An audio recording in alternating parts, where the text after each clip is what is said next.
Thank you. I would now ask you to join me in a moment of silence. Let's keep our leaders at every level in your thoughts and prayers today. Thank you.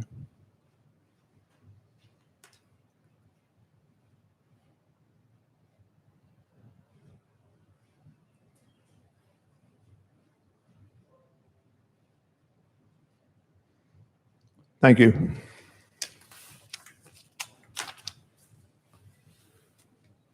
Council, do you, I need a motion to approve the agenda unless there's amendments to it. Someone have a motion to approve the agenda? So moved. Thank you, Leo. Do I have a second? I'll second. Thank you, Jim. All in favor of approving the agenda indicate by saying aye. Aye. Aye. We have an agenda, Council. Before I ask for or open general public comments, I just want to pay tribute to some very important people. I would like to take a few moments to recognize and pay tribute to the men and women who serve us every day so unselfishly as EMS professionals. We thank you. This time I'll open general public comment.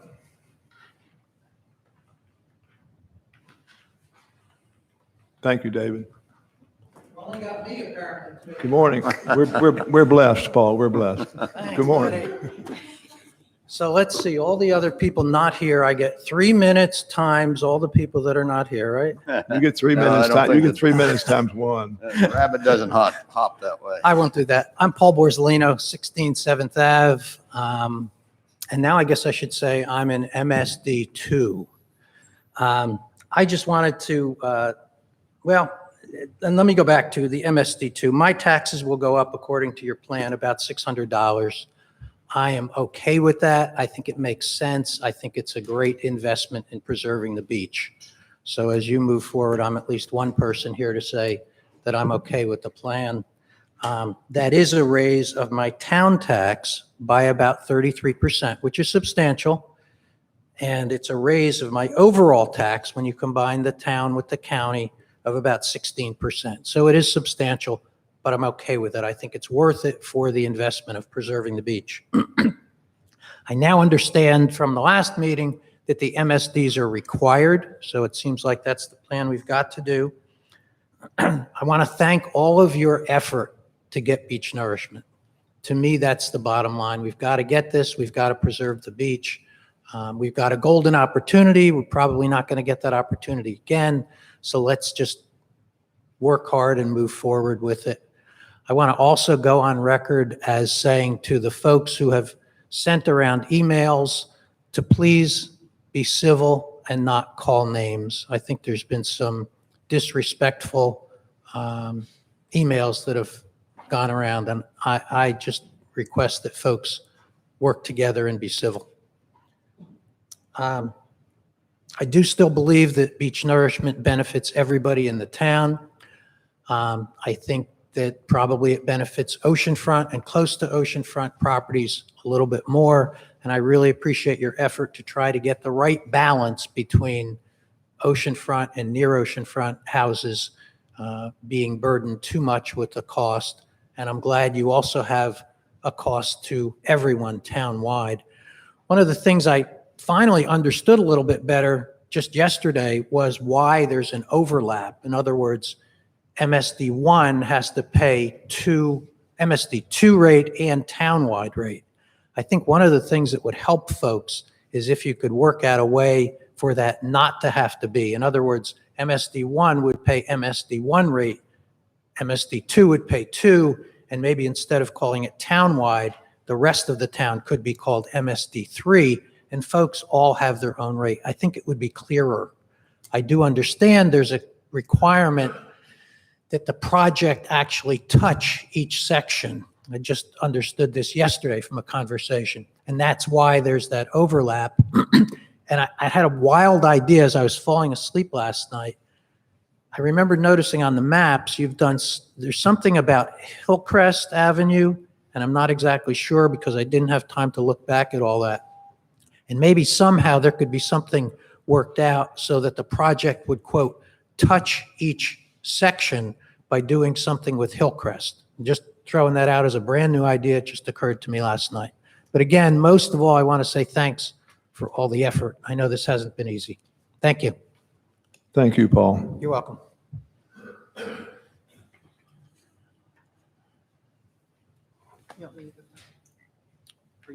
Yeah, no, you go first. Okay. We have, I want to just tell them what we're doing. We have some public comment letters that were sent to us to be read during the public comment time. And so Elizabeth's going to read one of the letters, and I'm going to read one of the letters. So this is from Kenneth Rogers and Diane Pitts, who own a property at 74 Ocean Boulevard. We own a home at 74 Ocean Boulevard, and our family has owned property in Southern Shore since 1967. We previously submitted a public comment opposing the creation of MSDs in connection with the 2022 Beach Nourishment Project. We will not rehash the many good arguments previously made against the creation of MSDs, other than to confirm that they have proven and will prove to be divisive and inconsistent with the spirit of cooperation, mutual support, and friendship that has characterized the residential community of Southern Shores since its establishment in 1946 and its incorporation in 1979. We are now writing in opposition to the tax rates for the MSDs and for the remainder of Southern Shores, recommended by the town manager in his May 4th, 2021 presentation regarding the budget for fiscal year 2021-2022. We make the following observations and arguments. Number one, according to the budget presentation, each cent of tax imposed on the entire town of Southern Shores produces $162,852 of revenue. This equates to an ad valorem tax base of approximately $1.63 billion for the entire town. Number two, according to the budget presentation, each cent of tax imposed on MSD1 produces a total of $29,021 of revenue. This equates to an ad valorem tax base of approximately $290.2 million for MSD1. This ad valorem tax base is approximately 17.8% of the ad valorem tax base of the entire town. Number three, according to the budget presentation, each cent of tax imposed on MSD2, excluding MSD1, produces $27,454 of revenue. This equates to an ad valorem tax base of approximately $274.5 million for MSD2. This ad valorem tax base is approximately 16.9% of the ad valorem tax base of the entire town. The combined ad valorem tax base of MSD1 and MSD2 is approximately 34.7% of the ad valorem tax base of the entire town. The ad valorem tax base of the portion of Southern Shores that does not include MSD1 and MSD2 is approximately 65.3% of the tax base of the entire town. The total recommended tax increase amount is 0.2826 cents. Approximately 65.2% of the total amount, 0.1842, is recommended to be imposed on MSD1, which is an almost 100% increase in the rate currently paid by owners of properties in MSD1. Even though the ad valorem tax base of MSD1 is only approximately 17.8% of the tax base of the entire town. This is not fair or equitable. Number six, approximately 22.7% of the total tax increase amount, 0.0642, is recommended to be imposed on MSD2, even though the tax base of MSD2 is only approximately 16.9% of the ad valorem tax base of the entire town. This is not fair or equitable. Number seven, only approximately 12.1% of the total recommended tax increase amount, 0.0342, is recommended to be imposed on the entire town, excluding MSD1 and MSD2, even though the ad valorem tax base of the portion of the town other than MSD1 and MSD2 is approximately 65.3% of the tax base of the entire town. This is not fair or equitable. The aggregate revenue from the recommended tax increase is approximately $1.075 million in the first year. Of this amount, almost 50% is recommended to be imposed on MSD1, almost 16.5% is recommended to be imposed on MSD2, and only about 33.8% is recommended to be imposed on the entire town. This is not fair or equitable. Approximately the same aggregate revenue could be generated if the tax increase amount of .066 was imposed on the entire town. Number 9, the budget presentation notes that a tax increase will likely be part of the fiscal year 2022-2023 recommended budget. This likelihood does not justify imposing a higher than fair and equitable tax increase on the MSDs or a lower than fair and equitable tax increase on the entire town as part of the 2022 beach nourishment project. Any 2022-23 tax increase will be borne by the entire town on the same basis as the tax increase for beach nourishment should be borne, i.e. the same rate based on value. On the basis of the foregoing and the arguments of others, we urge the town council to reject the tax increase rates recommended by the town manager and set rates that are fair and equitable and that fully recognize that the entire town of Southern Shores will benefit from the 2022 beach nourishment project. Ken Rogers and Diane Pitts. Thank you, Elizabeth. This letter I'm going to read is from Karen and Van Price. They have a home, oceanfront home at 18 Ocean Boulevard. Dear Mayor Bennett and Town Council, I was shocked and surprised that the Town Council voted unanimously 5-0 to approve MSDs in Southern Shores, with no one publicly supporting MSDs during the public comment section in all the recent council meetings. The vote for MSDs was a blatant disregard to the voice and will of the people. Even more troubling is the lack of transparency. It is clear, does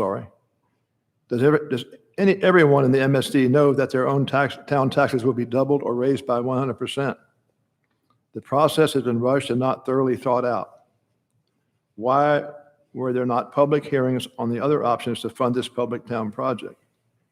Even more disturbing is the fact that the MSDs were rushed through without due diligence because the council failed to explore all other options and methods to pay for this large public town project.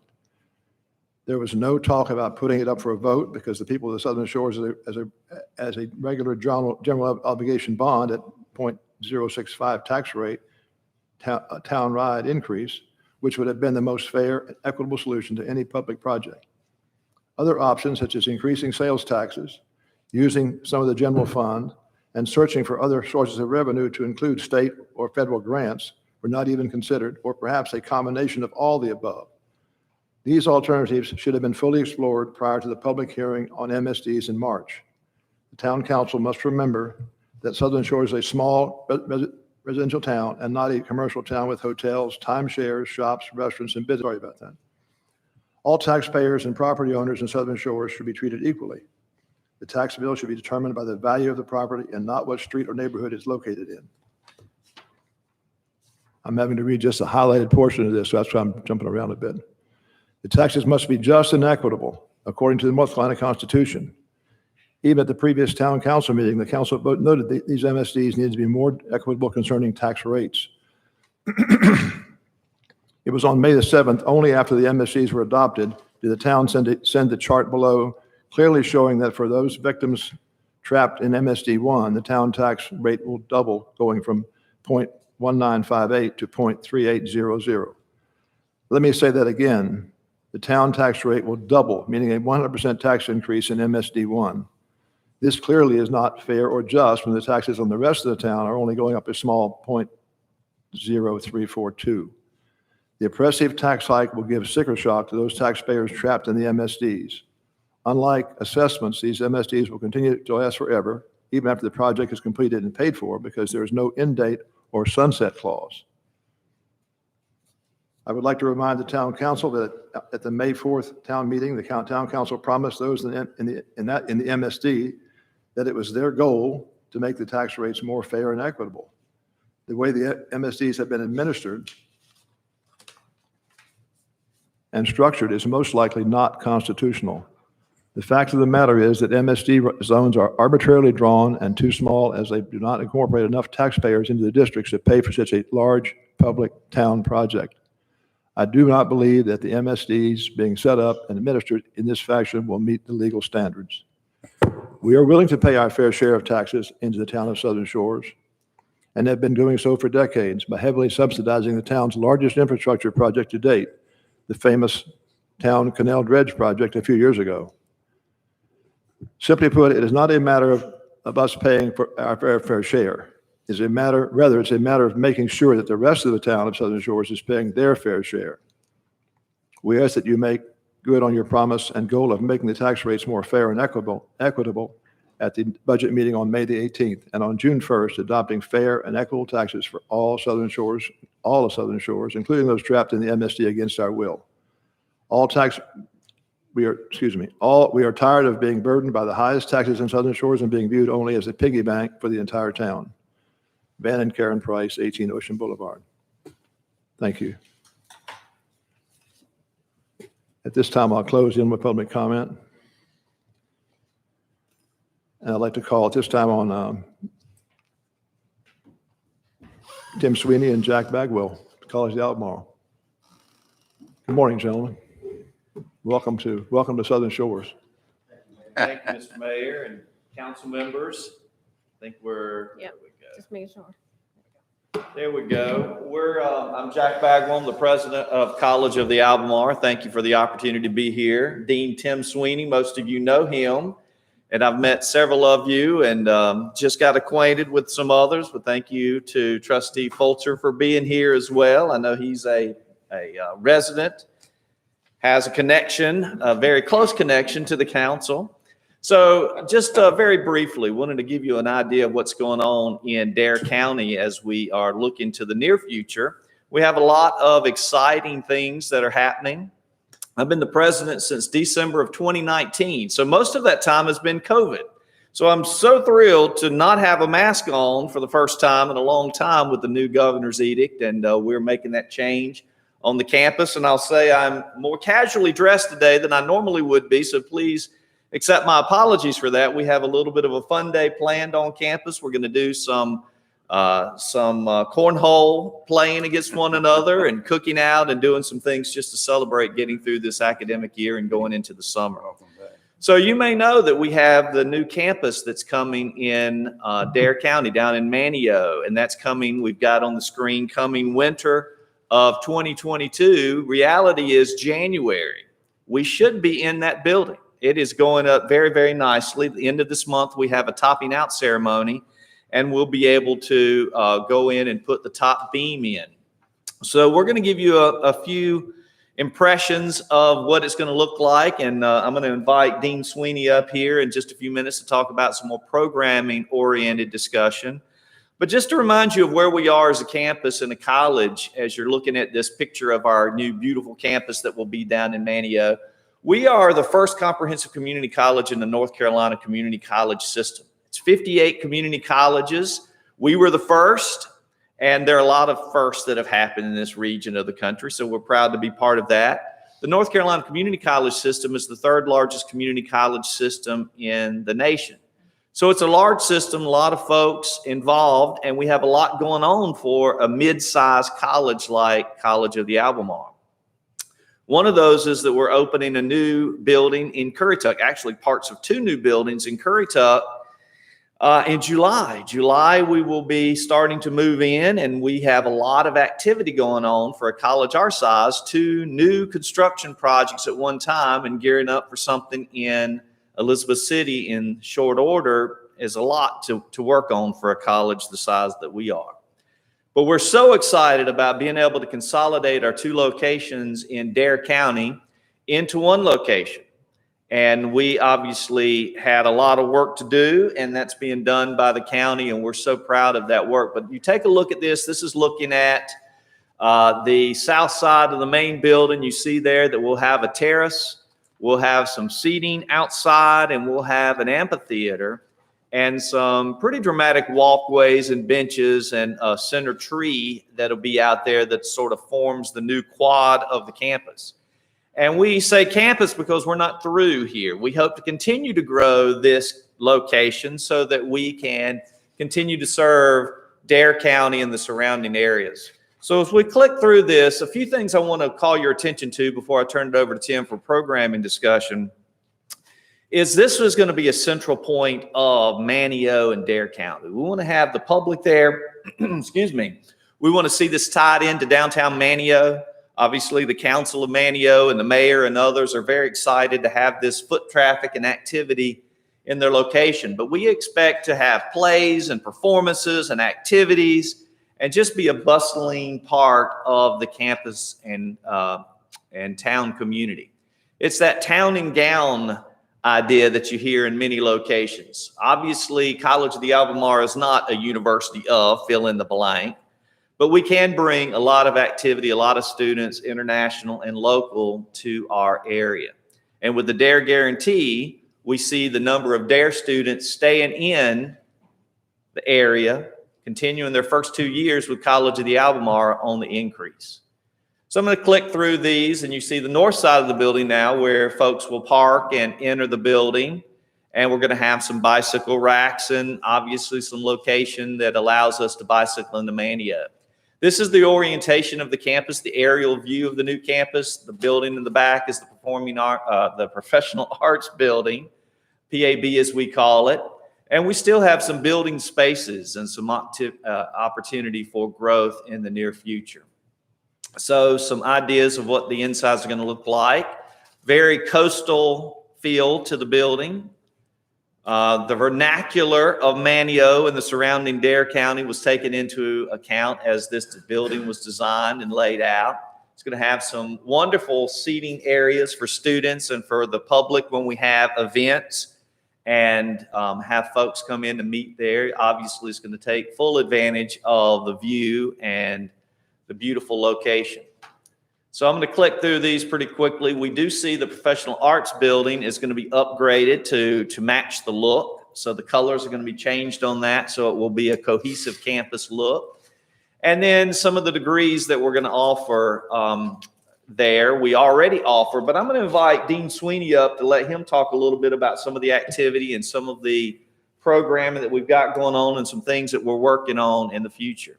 But before I get out of his way, do you have any questions specifically for me about the building or any of the future direction of the college or the campus? When did you say you were looking to move in? January? January is what we have been told so far. Of which year? 22. Okay. So this coming year. So it's happening very, very quickly. We will start programming it in latter part of the spring semester for us is January through May. So we'll get some second half of our term in there and move some classes in, and it'll be full, all hands on deck for classes in the summer and the fall will really be when we see the activity gear up. What kind of, do you have any projections on student population growth as you look out into the future? Obviously, we're looking to grow. We have not put a number on that growth, but with the DARE guarantee and some of the activities that are going on in Washington and Raleigh, in fact, there could be some announcements soon we hear on the national or state level that impact our ability to grow.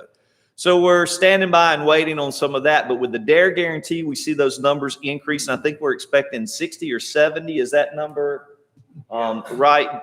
We just finished with close to 100 families that took advantage this past year of the DARE guarantee. So we should have a pretty significant growth in the number of students that are already admitted for fall.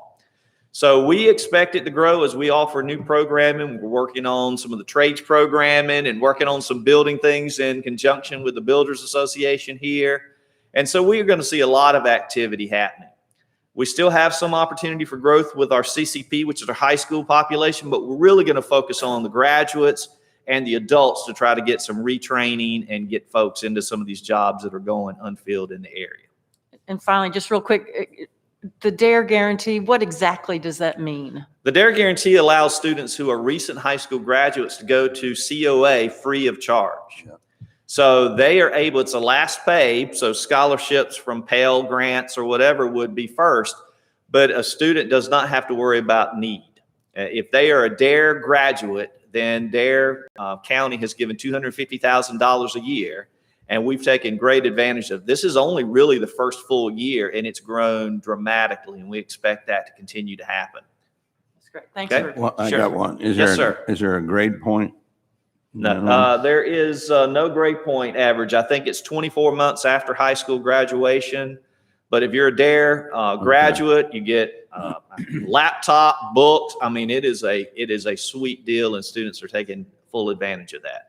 And as we continue to work on articulation agreements, we've talked to ECU. I met with the chancellor and the provost down at Coastal Studies Institute the other day. I'm on the board of that institute now, so we're looking at some ways to bring students here to take advantage of COA and ECU being here. We have great partnerships with UNCW and others that we're working on articulation agreements. But the message is keep your kids here. Let them start here. Stay in the Dare environment, and then they can finish 2 years with us and transfer and be debt-free and really be of value to the parents and to the families.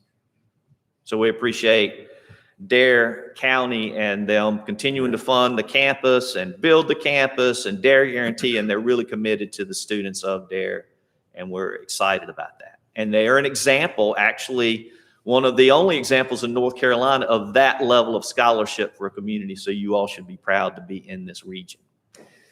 Dean Sweeney. Ford here. Okay, thank you. Sure.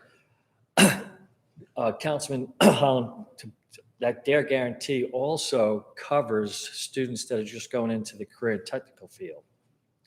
So I'm going to be talking about that in a second. So if a student does not want to go 4-year college transfer and get their associate's degree, they can come for 1 year, a semester, and get a certificate in a certain area in career and tech programs. So that is really wonderful.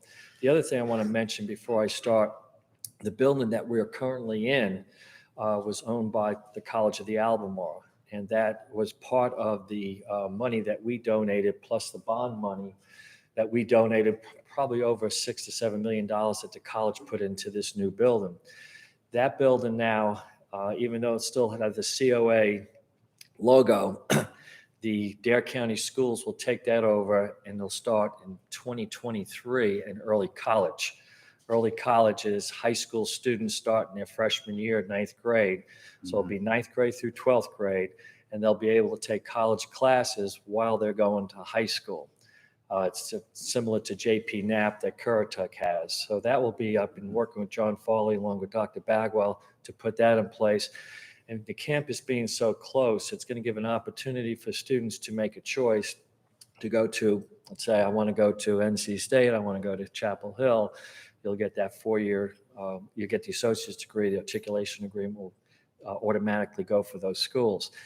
If you don't, if you want to get to a welding program or an HVAC program, you can do that while you're there too, and you'll have a certification in that field before you graduate from high school. Great deal. So the Dare Guarantee covers all those aspects. So just wanted to say that. Let's see, what'd you say, which one was, Chad? Forward. Go forward, yeah. Yeah, forward. Okay, got it. This is some of the scholarship funding that our students at COA have available for them. Obviously, the FAFSA is the federal and state financial aid that Dr. Bagwell and the Pell Grant just mentioned, and the Dare Guarantee we just talked about. But there are other scholarships here, and you can notice the one that is really a support for us is right here in our own town, and this community, Outer Banks Community Foundation Scholarship. They also are very, very huge on career and technical scholarships. So they help us a whole lot. Of course, Matt, I know the Outer Banks Builders has had that construction, and we're going to try to use that scholarship if we can as we build those pathways from the high schools into construction fields. So, and NC Works is the other one that basically we work closely with. Matter of fact, they just did a job fair along with us. We partnered with them for the high school students. This is the new program we're going to be putting in. Thanks to the Outer Banks Builders Association for partnering with us. We have expanded our welding program. About 3 or 4 years ago, the Welding Program was in the Professional Arts Building where it's still located, and it was more for a creative type of artistic type welding. We decided, the college, that with the need for welding and the increase of jobs across this nation, we turned it into an industrial welding lab. Well, guess what? We outgrew it. It just couldn't handle the industrial part. We had a waiting list of high school students and adults coming into this program. So with the help of Dr. Bagwell, when he came on board, he gave me the cash to turn it into a 12 basically isolated booth that's very safe. Invite you all to come down and see this. The students basically took this over this past fall. We've been really at capacity for now the last 3 years. We have a waiting list of about 6 students from high school that want to get into it, which was a great problem to have. And we're doing what Dr. Bagwell told us to do when he came here. He says, fix that schedule. And we're fixing the schedule to kind of have a morning class and an afternoon class and a night class. So that lab's just going to keep on rolling as students continue to want to get into the program. We have a great articulation agreement with the Ferry Division. Our students next week are starting their apprenticeship. It's being a paid apprenticeship, $18 an hour, as they continue to get their certification in welding. So they get that hands-on experience. So that's been going on for about 3 years. Getting to the electrical, I know Matt's going to be interested in this. We have really had a lot of discussion with the contractors and the electricians here in this area and plumbers, and we can get to the plumbing in a second. And we found that instead of going with a 2-year program or a 1-year program, we were going to go with a Con Ed program, continuing education program of 96 hours of basic electrical training, and then 162 hours out in the field, an apprenticeship. And we have a great commitment from the Builders Association to take these students on and to work with them for that second part of the electrical and being a paid apprenticeship, again, similar to the Ferry Division. Right now, that's going to be opened up in September after Labor Day. It'll be our first class, and we're excited about that. We're also working with the state to make it a dual enroll program, so high school kids could take this program free of charge too. Right now, what we have to do is we have to get a commitment from the industry that it's needed here. That's a no-brainer. Second is the curriculum, which we've already written. And the third thing is to get the support of all 3 high school principals in Dare County, that they will basically make a commitment to promote, this program for their students to attend in high school. So we're really excited about that. Plumbing's the same thing. Now, I put this up here, not for you all to kind of really see, but I use this as a hook when I do presentations, especially to high school students or even into the public, to show them what the pay is, what the opportunity is, because there's a lot of opportunities at this point in our nation's history as far as employment. I mean, you see all the for hire signs across the nation, not only here, but across Elizabeth City and everywhere else. So we're really excited about that. I want to, again, publicly thank the Outer Banks Builders. This is a community effort. I love this area because everybody works, with each other to make things happen here in the county. One of the things I have to do, I have to convert the old welding lab into electrical and plumbing. And that's going to take money because Matt was telling me how much lumber costs. And I kind of scratched my head, and I was going to look to this gentleman over here and say, where am I going to get this money from? Also the labor to do it. And the Outer Banks Builders Association have committed to building this lab for us. And they're going to do it in June. The lumber is going to be paid for out of their association. Matt, thank you for that again. And Kellogg Construction also is helping us out, supplies. That will be finished by July, and we'll up and running. Why that's so important is that not only because of the cost, but the timing. We would not have been able to open this up in September. It would have had to been delayed to probably spring and maybe the following summer, a year away. And we can't wait. I mean, we need to really move on these programs. And I'm excited about that program going. Certified nurse aide is going to be huge in this new building. We have a whole health science wing that is basically going to take care of our health science, where our students will not have to drive to Elizabeth City's campus. That's been a burden and a barrier sometimes for our students, especially with this last incident with the gas situation. Can you imagine trying to get to Elizabeth City to class? So that's going to be exciting to continue to add health science programs to the campus. That was a video there. This one here, COVID, when it came on board, it was kind of, what are we going to do as far as hospitality, getting students to come in from the other counties to, because that's our workforce. Our workforce is in Currituck, of course it's here too, but we draw from Edenton, et cetera. So COVID forced us to go remote. And as a result of that, it's opened up a lot of opportunities for those employees to take these classes at their home. And we basically put a whole new program. This is also a dual enroll program where a high school student, before they get they might, Leo, you ask a question about a GPA. Well, any student can really get into this program and get a certification. Even if you have a 2.0 or 2.2, can get into this program, get a college certification, a state certification, and then graduate from high school and then move on to possibly, go to school. It's almost the opposite. Let's get the skill and then get the associate's degree as far as, running my own business. I want to own a real estate company, or I want to do this, or HVAC company. So it's a real positive, I'd say positive program that's going to help the industry here with the hotels. And our local realtor group, I know Tim Cafferty was part of. Yes, Tim heading is. that up. Yes. Tim is a real, Tim Cafferty, Yes. out of Banks Blue. He was an original Yeah. partner with me and really helped me with the curriculum because I wanted to. My fear is that I was going to put a curriculum in there was cookie cutter, and it could be for Atlantic City or, Hilton Head. I wanted to know what we needed here, and Tim and his staff were huge in helping me develop that curriculum, Leo. Absolutely. Yeah. Good. Thank you for mentioning that. These are just videos. We don't have time for that. HVAC, our program in Con Ed at night is huge. We have some technicians that come in at night, adults. A lot of adults take this program in the evening.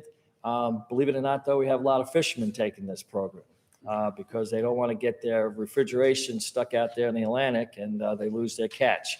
So we have quite a few fishermen and HVAC technicians. That's a 96-hour course that they can do in a semester. So, but that's the other program we started 3 years ago is for the high school students, dual enrollment, and the adults.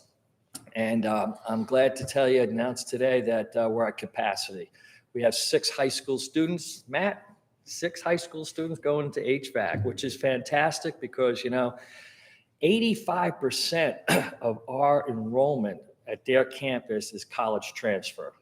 So that gives me about 15% as a dean to get them into CTE, but there's a lot of going into fishing and they go into the restaurant business with their families or whatever. So you can even knock that 15% down a little bit lower. So we're really trying to change the mindset of the students to take these courses, get the skill level, and then go ahead and get your associate's degree. It's kind of a backwards type thinking now.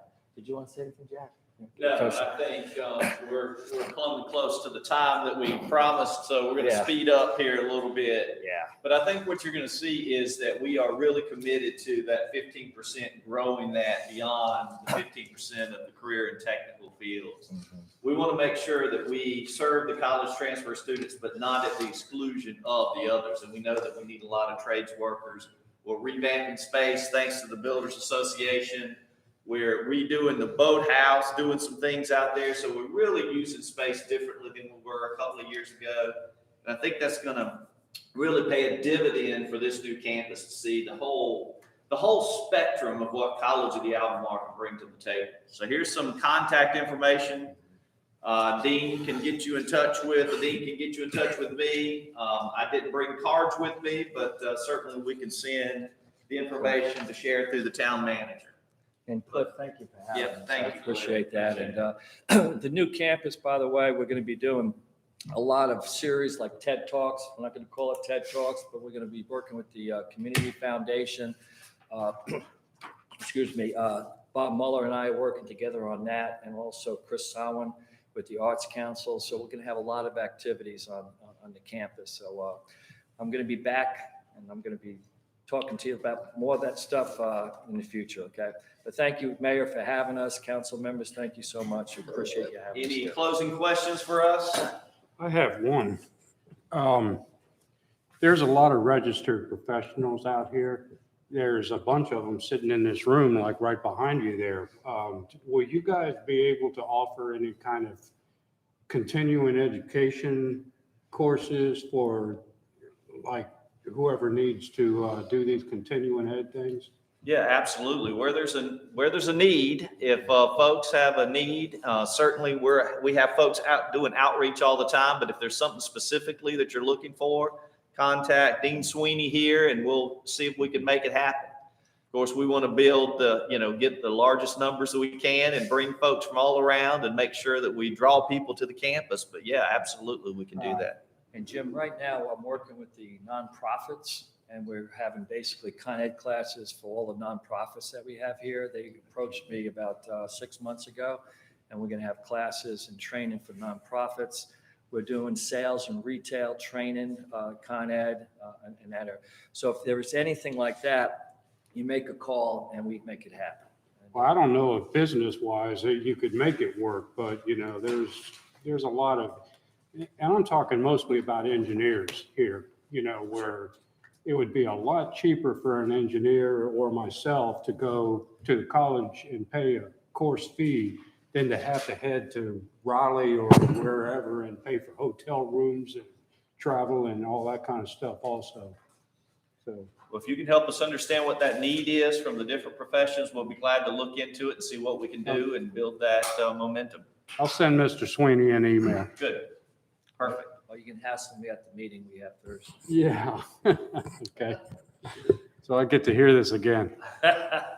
No, I'm not going to do this one again. Any other questions, council?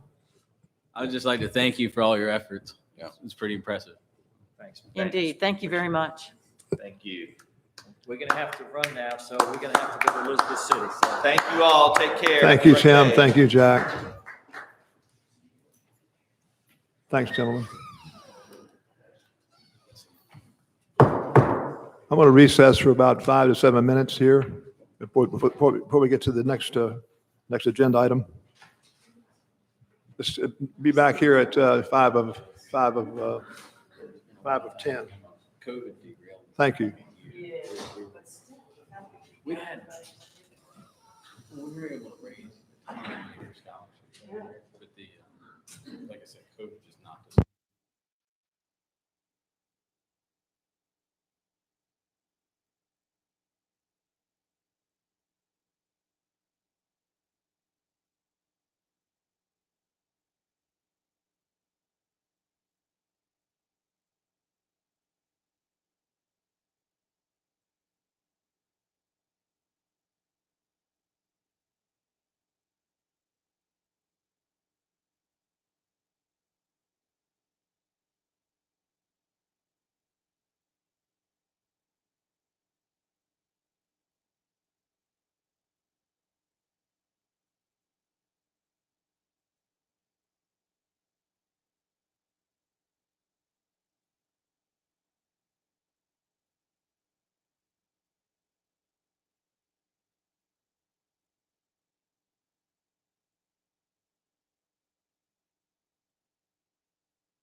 We'll now reconvene the meeting.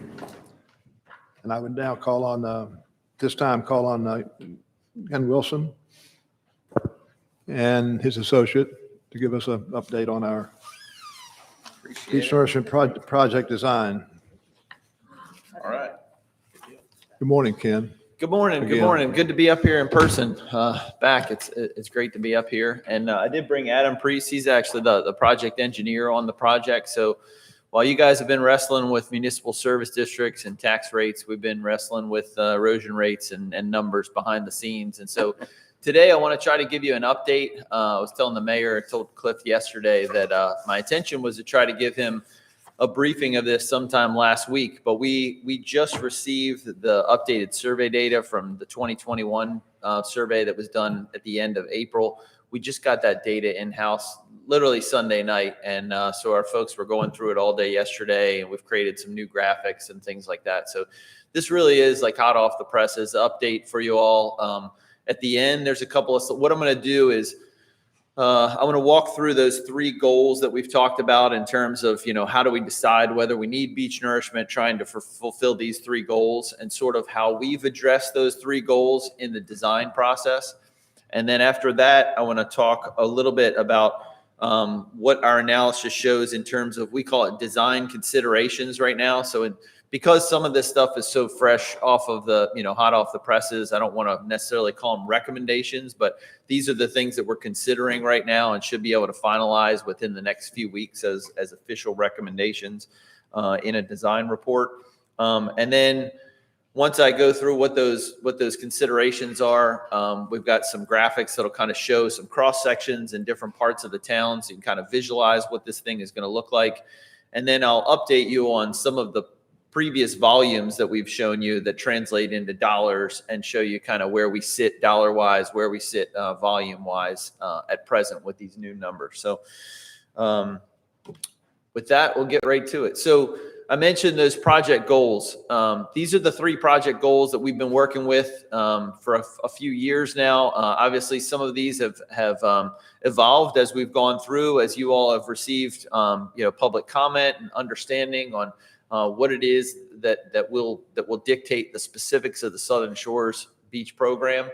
And so first and foremost, provide a reasonable level of storm damage reduction to public and private development. That's primarily the driving force behind the project up at Duck. It's the driving force behind the project at Kildable Hills as well. I've mentioned that the Kitty Hawk project is a little bit different because it's more focused on flood mitigation rather than this idea of storm damage reduction. Goal number 2 is to mitigate long-term erosion. So we know we can have these episodic events where we lose a lot of sand from a big storm, but we also know that as years and years go by, that there are trends out there of sand moving off of the beach, erosion rates and things like that. So number 2 is to basically mitigate this idea of long-term erosion. How do we keep up with that idea of long-term erosion? And then number 3 deals with that idea of maintaining a healthy beach that provides sufficient usable beach and supports valuable shorebird and sea turtle nesting habitat. Obviously, if you've got no dry beach out there, or you've got a scarp, or at the high tide, the water is running up underneath of pilings on a house that's sitting out on the beach, you don't have any of those things that are there in number 3. And so we want to try to design this project with that in place and make sure that we're maintaining that as well. All right, so we're going to walk through each one of those goals and talk a little bit more in detail. But before we do that, it's important, I'm going to refer a lot to the northern central section, the central section, and the southern section. So you all have seen this graphic a number of times, but essentially when I'm talking about the southern section, the easiest way to think about that is Chickahawk south to the Kitty Hawk border. The central section is essentially 3rd Avenue down to around Chickahawk. And then the northern section is everything north of 3rd Avenue. Okay. All right. So goal number 1, we talked about storm damage reduction. And so starting back in 2019, maybe 2018, when we first got that first profile survey, we started looking at and trying to evaluate storm vulnerability along the project area. And we use this model called S-Beach that I've talked about a number of times. It's a bit complicated, but certainly can answer specific questions if you're interested. But essentially, what that model does, it's a fairly simple model. You're putting in a beach profile, and you're putting all the parameters that you've measured or that you've determined that would dictate a specific storm. So it's the time of the storm, it's the water level in the storm, it's the wave in the storm, and you're putting all those parameters in, and those forces are impacting this particular beach profile. So we could put that profile for 2017 in, we can put it for 2020 in, and we hit it with a storm, and it kind of shows us what the profile looked like before and what the profile looked like afterwards. And there are different metrics that we can use to look at the results of that to determine, how to define vulnerability. So essentially, that's how we came up with that those original beach fill options that were in that beach management plan that was published back in 2018, I believe. And then in 2019, we got some new data. We looked at those profiles in that S beach. We updated some of the numbers based on that 2019 condition, and we kind of focused a little bit more on what those options would look like. And so then last year in 2020, we signed this agreement to start moving beach management plan.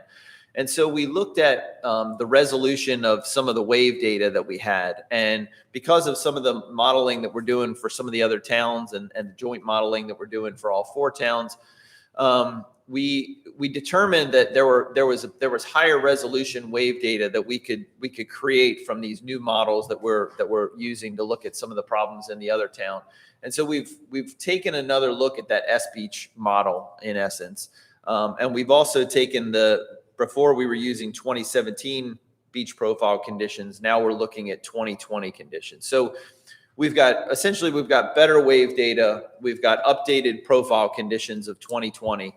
And we put that back into the model and reran S beach over the last several months.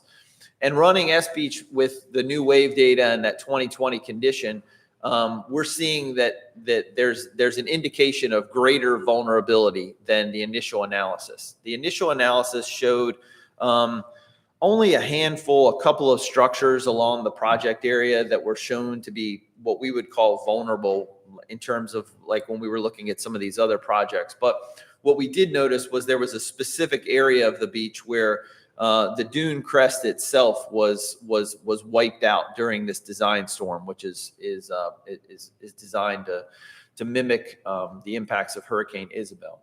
And so as we got this new wave data and as we got this new profile data, obviously the profiles have changed a little bit from 2020 to 2017. We're seeing a little bit more vulnerability, and so I want to try to quantify that a little bit better.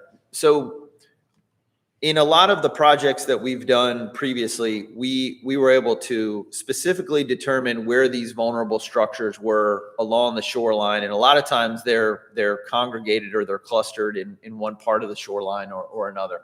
And so that's kind of what we're showing in this figure here.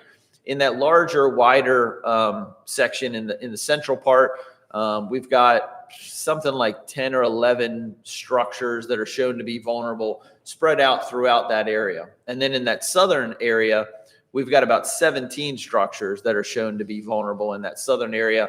A lot of them are those Pelican Watch structures that the 2017 project was meant to mitigate erosion along. And so those are the areas that we're seeing specific vulnerability of, we can point to specific structures and say, the model shows us that those are vulnerable. But in almost all of the cases, the crest of the dune along the entire project area is severely impacted. And that's a little bit different than what we had seen in our 2018 analysis, where there were parts of the shoreline where the dune actually held up in this design storm, and the crest of the dune wasn't completely impacted. So we're seeing more structures impacted. Those red areas are essentially where those structures are located, and we're seeing more of the crest of the dune impacted on a longer swath of the entire beach. All right, so when we got into the storm damage reduction evaluation, we started with kind of an arbitrary look at 3 different berm widths. And so I'm going to show you a couple graphics in this next slide that explain what I'm talking about. But essentially, we looked at a 20-foot wide berm, a 35-foot berm, and a 50-foot berm. And just remember those numbers for right now. I'll show them to you a little bit easier to digest in the next slide. We also evaluated whether or not it made a difference if we put this beach in as a flat sand berm beach, or if we added a dune to it, used some of that volume to build a dune. We looked at sort of a stair step where we put kind of what we call a storm berm somewhere in between the dry sand beach and the dune that would be up here, some sort of a stair step that would provide some additional benefits. So we looked at some sensitivity of the configuration of the fill. And then ultimately, after running those first 3 simulations of 20, 35, and 50 to kind of get a feel for the level of protection provided by each of those alternatives, we simulated a 27-foot wide berm. And the reason that's 27-foot wide is because previously our analysis said we were looking to put about 30 cubic yards a linear foot out there along the beach to establish a specific design. Well, when you place 30 cubic yards per linear foot along the entire profile out there, it essentially widens the beach by about 27 feet. Okay, so it's just a kind of a conversion between thinking of it as a width of beach versus thinking of it as a volume of sand. All right, so I talked about what do we mean by these different berm widths. Essentially, we've looked at 4 different berm widths to try to identify where this optimal beach fill configuration would be. And so you all have seen this simple graph a number of times, but I'm going to use it today to kind of illustrate this berm width concept. So when the beach is first constructed, it's constructed at a wider width than you would than what the project has been designed for. And so this would be an example of what it would look like at the time of construction. After construction, we know some of that material is going to move offshore, and over the course of time, some of that sand is going to actually erode away. It's going to move out of the project area. That advanced fill will go away. And what we'll be left with in theory is our design beach. This is the beach that's meant to provide a specific level of protection.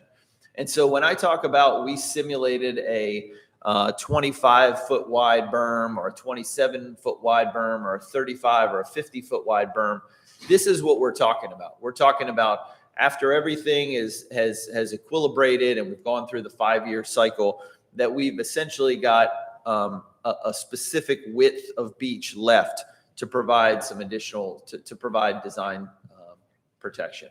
All right. So it's not this width of what it looks like when it's constructed. It's the design width of what it should look like in theory at the end of 5 years of erosion and the system has equilibrated.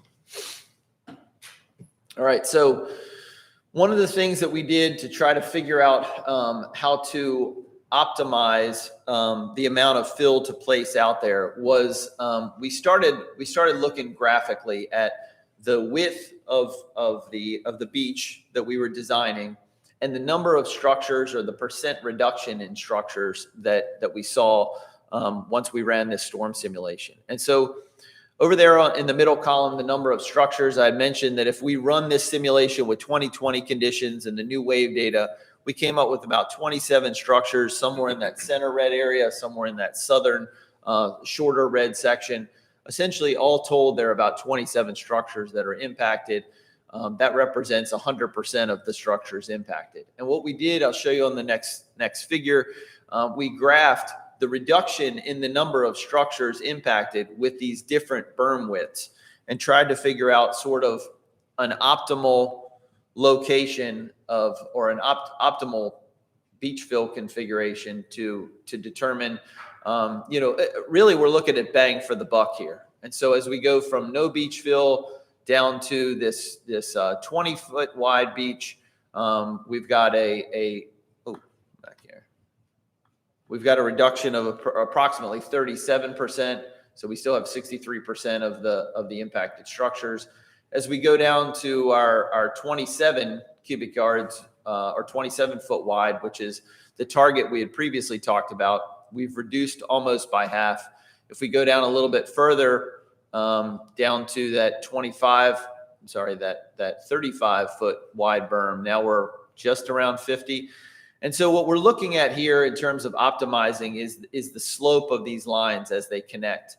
And as we get past this 55.6, we start to see that slope kind of taper off and become flatter, which means the more sand you put out there, the less benefit you're getting from that sand.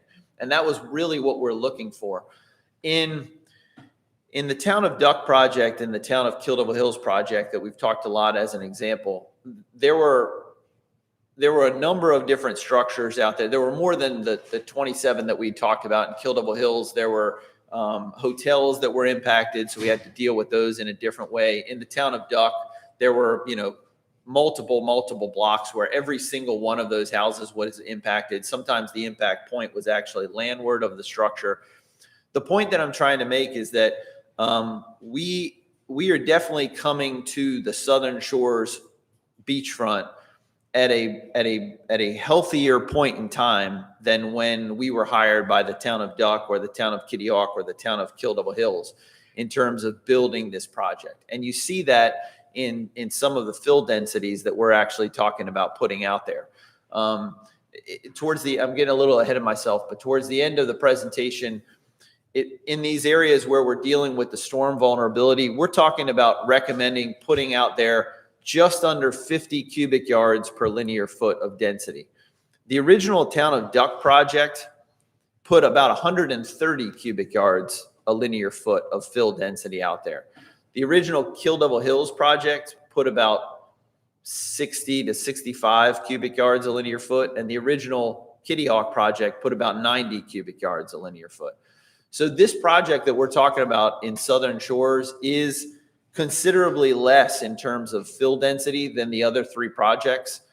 But the reason that is because the starting point at Southern Shores is you have not waited for it to reach this crisis position to where houses are falling into the beach. And so we're almost in between, if you go back to that graphic that I showed where you're looking at design fill and you're looking at advanced fill. Once you get past the initial construction and you've established that design, your renourishment cycles are just putting back that advanced fill. Every 5 years, you're just putting back the advanced fill. You don't have to put back all the design fill because in theory, it's already there. You've established that and you've protected it. That's the way that the Duck project and the Kitty Hawk and Kill Devil Hills project was built. We had a lot of fill that we had to put in to establish that design.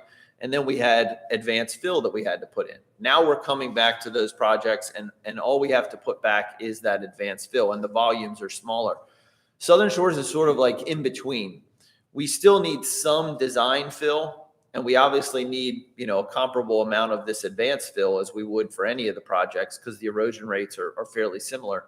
But the amount of design fill that we have to put in to establish this level of protection at Southern Shores isn't as it's not as big of a volume as we had to put in some of those other projects.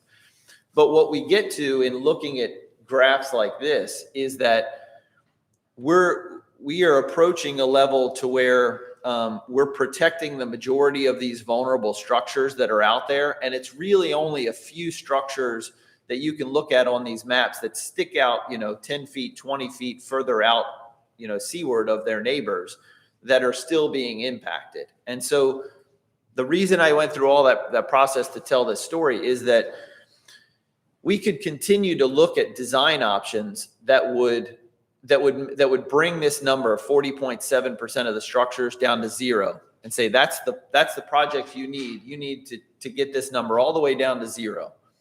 But if we start looking at trying to say, all right, well, we need to double the size of your project to protect 6 more houses along the town of Southern Shores, it becomes very difficult to, justify that economically. We could clearly design a project that would do that.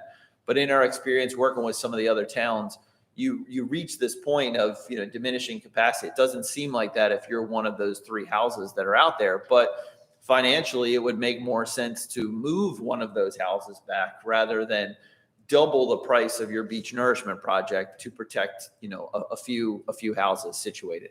And so that's why we really honed in on this optimization graph, because we're trying to figure out when we're dealing with a couple of dozen structures, where is that sweet spot in this design that we need to protect, the majority of the structures along the ocean front and to hold back that, to allow that dune to maintain itself. Where is that optimal position to where you're getting the most bang for the buck? And what we've done is we've settled in on around that 27-foot wide berm as our optimal beach fill design. All right, I'm going to move on to the mitigating long-term erosion effects. Stop me anytime. I know I'm talking a lot. There's a lot of information here. You guys obviously have these slides, but more than happy to stop and answer questions. Otherwise, I'll keep moving. All right, so that second goal, mitigating long-term erosion. These are the numbers that I had presented, I think the last time that I was up here, or maybe on Zoom, probably around January, something like that. So these numbers are reflective of the erosion rates that we've measured from the first time that we did a beach profile survey back in December of 2017, and the latest data that we had the last time I was presenting, which was the June 2020 data, okay? So when we reported those results for last year's monitoring, the northern section, so again, everything north of 3rd Avenue, over that period of time between December 2017 and June 2020, we measured a positive volumetric change of 6.1 cubic yards per linear foot. So per year. So every year they're actually gaining some volume north of 3rd Avenue. And again, this is measuring the profile all the way out to that depth of closure that we've talked about, again, down to -24. This isn't just what you would see on the dry sand beach, okay? So the profiles up there are actually gaining some sand.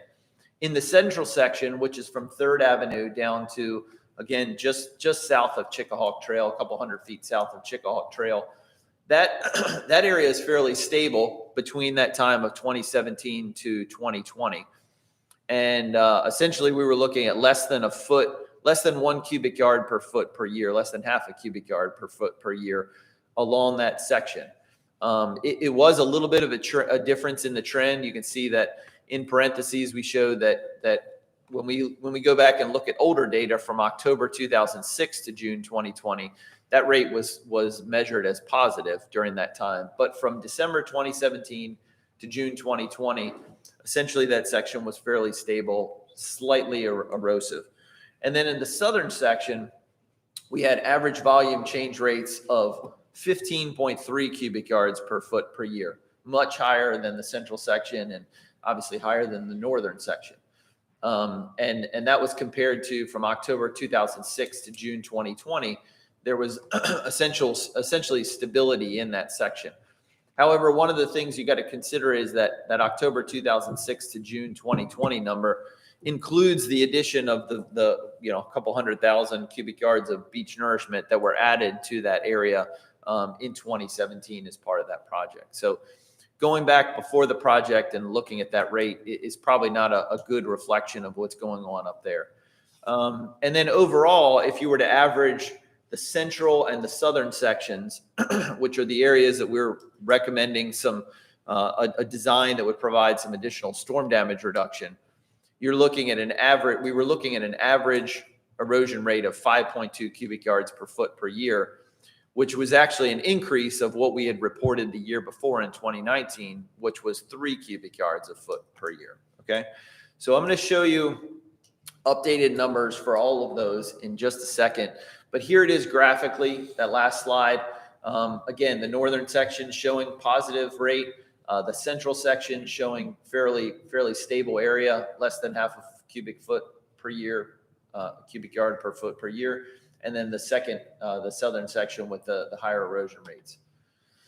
All right, one of the things that I wanted to point out, this is a table that was in last year's beach assessment report. One of the things I wanted to point out were these numbers along the southern part of the southern section. So when we talk about the southern section, we're talking about from -50 plus 0. Chickahawk Trail is somewhere in between 50 and 60 here in this graph. So we're talking about the erosion rates that we measure down in this southern section. And the reason I wanted to point this out is that there have been some questions asked about, well, is the reason that you have higher erosion rates in the southern area because you did beach nourishment back in 2017? Is that why that area is eroding faster? And we do know that when you put in a beach nourishment project, because you have because you've essentially bumped out you've put a bump in the shoreline, that nature has a tendency of trying to smooth that out. And so we do see in the beginning of long-term beach nourishment projects where the erosion rate in the renourishment area is higher than what we were measuring prior to that. It's something that we have to evaluate in our recommendations. But what I wanted to point out here is that while we do have some higher erosion rates in where the fill actually was placed, which was essentially from -20 + 0, down to 0 + 0. So these bottom three numbers are areas where sand was placed. But these upper two or three numbers, all the way up to -50, those areas are outside of where beach fill was actually placed. And typically, outside of where a beach is placed, as nature is trying to smooth out that bump that you put in there, it's a lot of times moving sand out of the project, and we see actual gains of volume in those areas. But we weren't seeing that just north of the Southern Shores project. And when we look at this data, we conclude that this is beyond just the beach nourishment project, that there's something going on likely in the offshore area out there that is amplifying erosion rates in the southern part of Southern Shores that is not related to the fact that beach fill was placed out there in 2017. If we look at those rates that we were just honing in on are essentially those 2017 to 2020, the longer term rates. But if we look at this column over here all the way to the right, now we're looking at erosion rates, annualized erosion rates that occurred over that last year from 2019 to 2020. So not 2.5 years, just 1 year. And you can see that, there's a lot of variability of anytime you're looking at 1 year's worth of data, you do see a lot of variability. But the highest rate in here is actually just north of the project.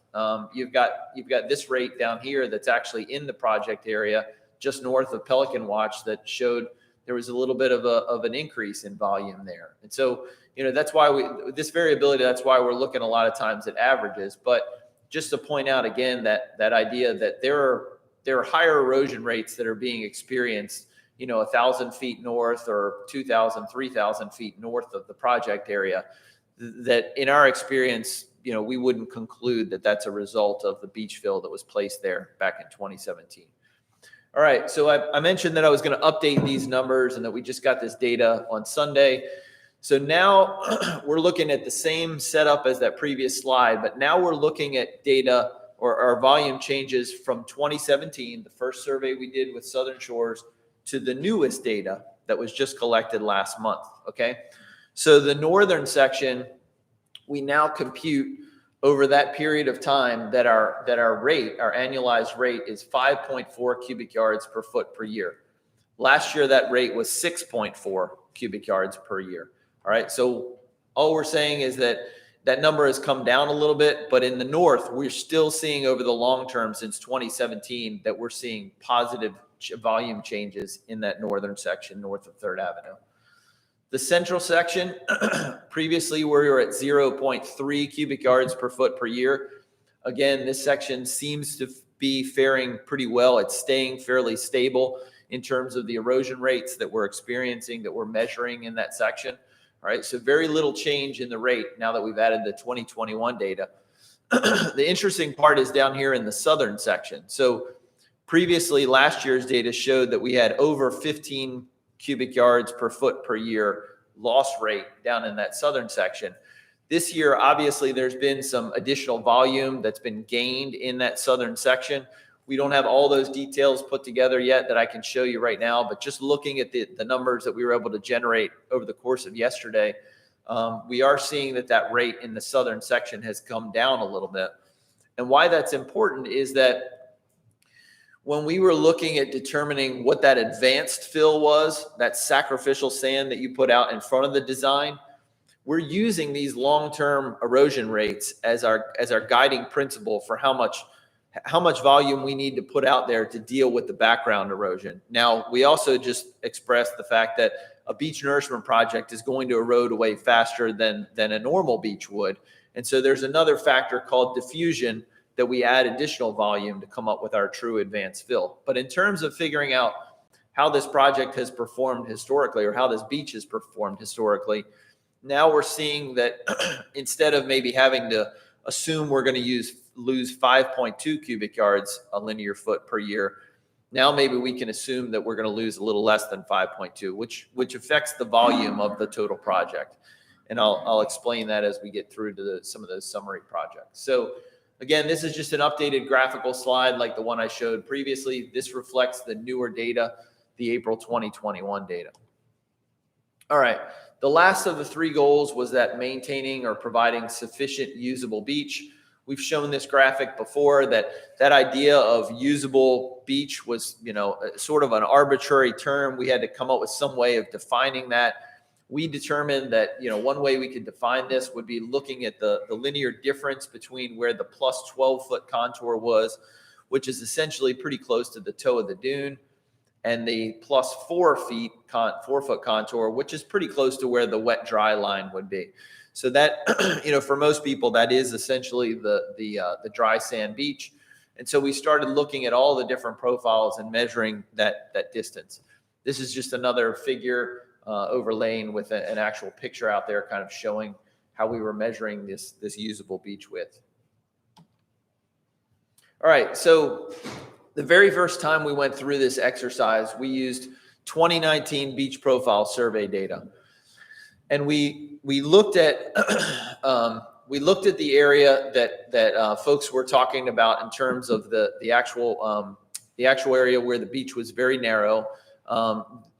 You'll notice that this is a little bit different than the northern section. The northern section goes down to 3rd Avenue.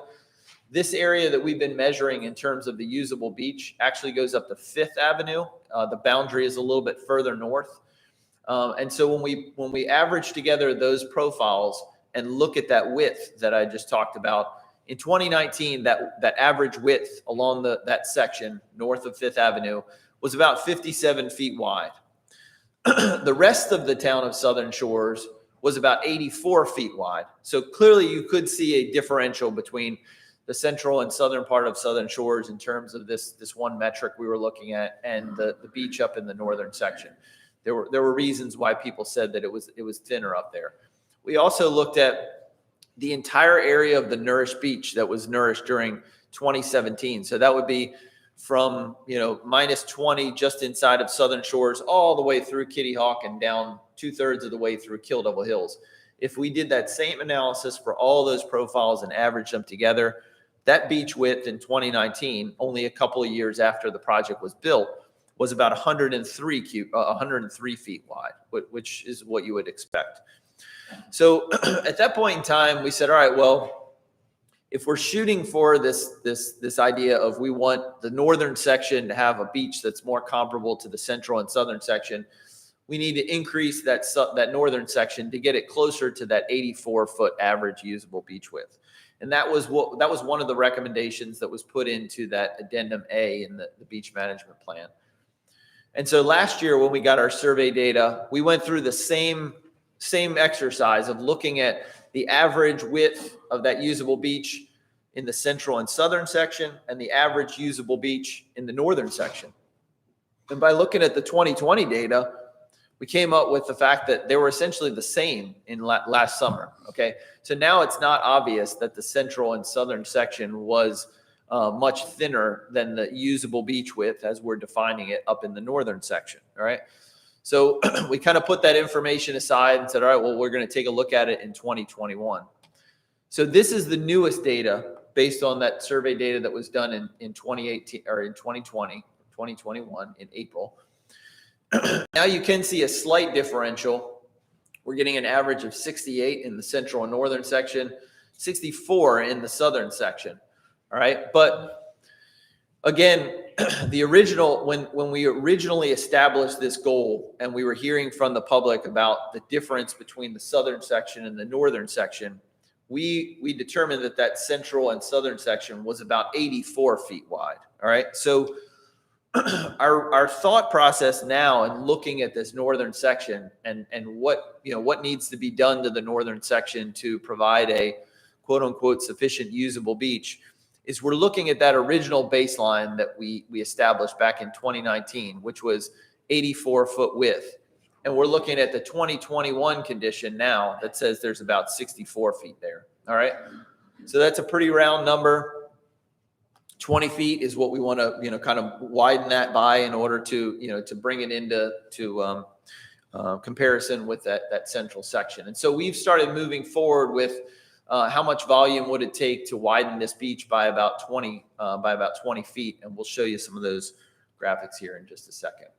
All right. So to recap how we're looking at those three different goals that we just talked about. All right. In the northern section, we want to widen that berm by about 20 feet. As that graphic that we just got done talking about requires an average fill density of about 22 cubic yards per foot. Okay. The other thing that I want to stress about the beach fill in the northern section is that we're not including any advanced fill in that northern section. Okay. We talked about how the beach will erode away and we want that design in place. Plus we want some sacrificial sand that will wash away over time. But in the northern section right now, we're not seeing an erosion trend up there. We're actually seeing a positive trend. Plus through our experience, we've seen in the town of Duck and on the southern part of Kill Devil Hills, we've actually seen some increases in volume just outside of the project areas. And so our expectation would be that outside the project area, we would see some buildup of the volume of sand there. So the design consideration that we're looking at present is about 22 cubic yards a foot of sand in that northern section. All right. The central and southern section where we need to deal with the fact that we want to beef up that design berm there in the southern and central section to provide additional storm damage reduction. But we also are dealing with an erosion rate in the southern and central area. So we need to place enough sacrificial sand out there that's mitigating that erosion that's going along down there in the central and southern section. So we want to establish a 27-foot wide design berm. That's in addition to whatever is out there now. We want to widen the berm by 27 feet. I'll show you what that looks like in just a second. It will require that increase of 27 feet berm design will require a fill density of about 30 cubic yards per foot.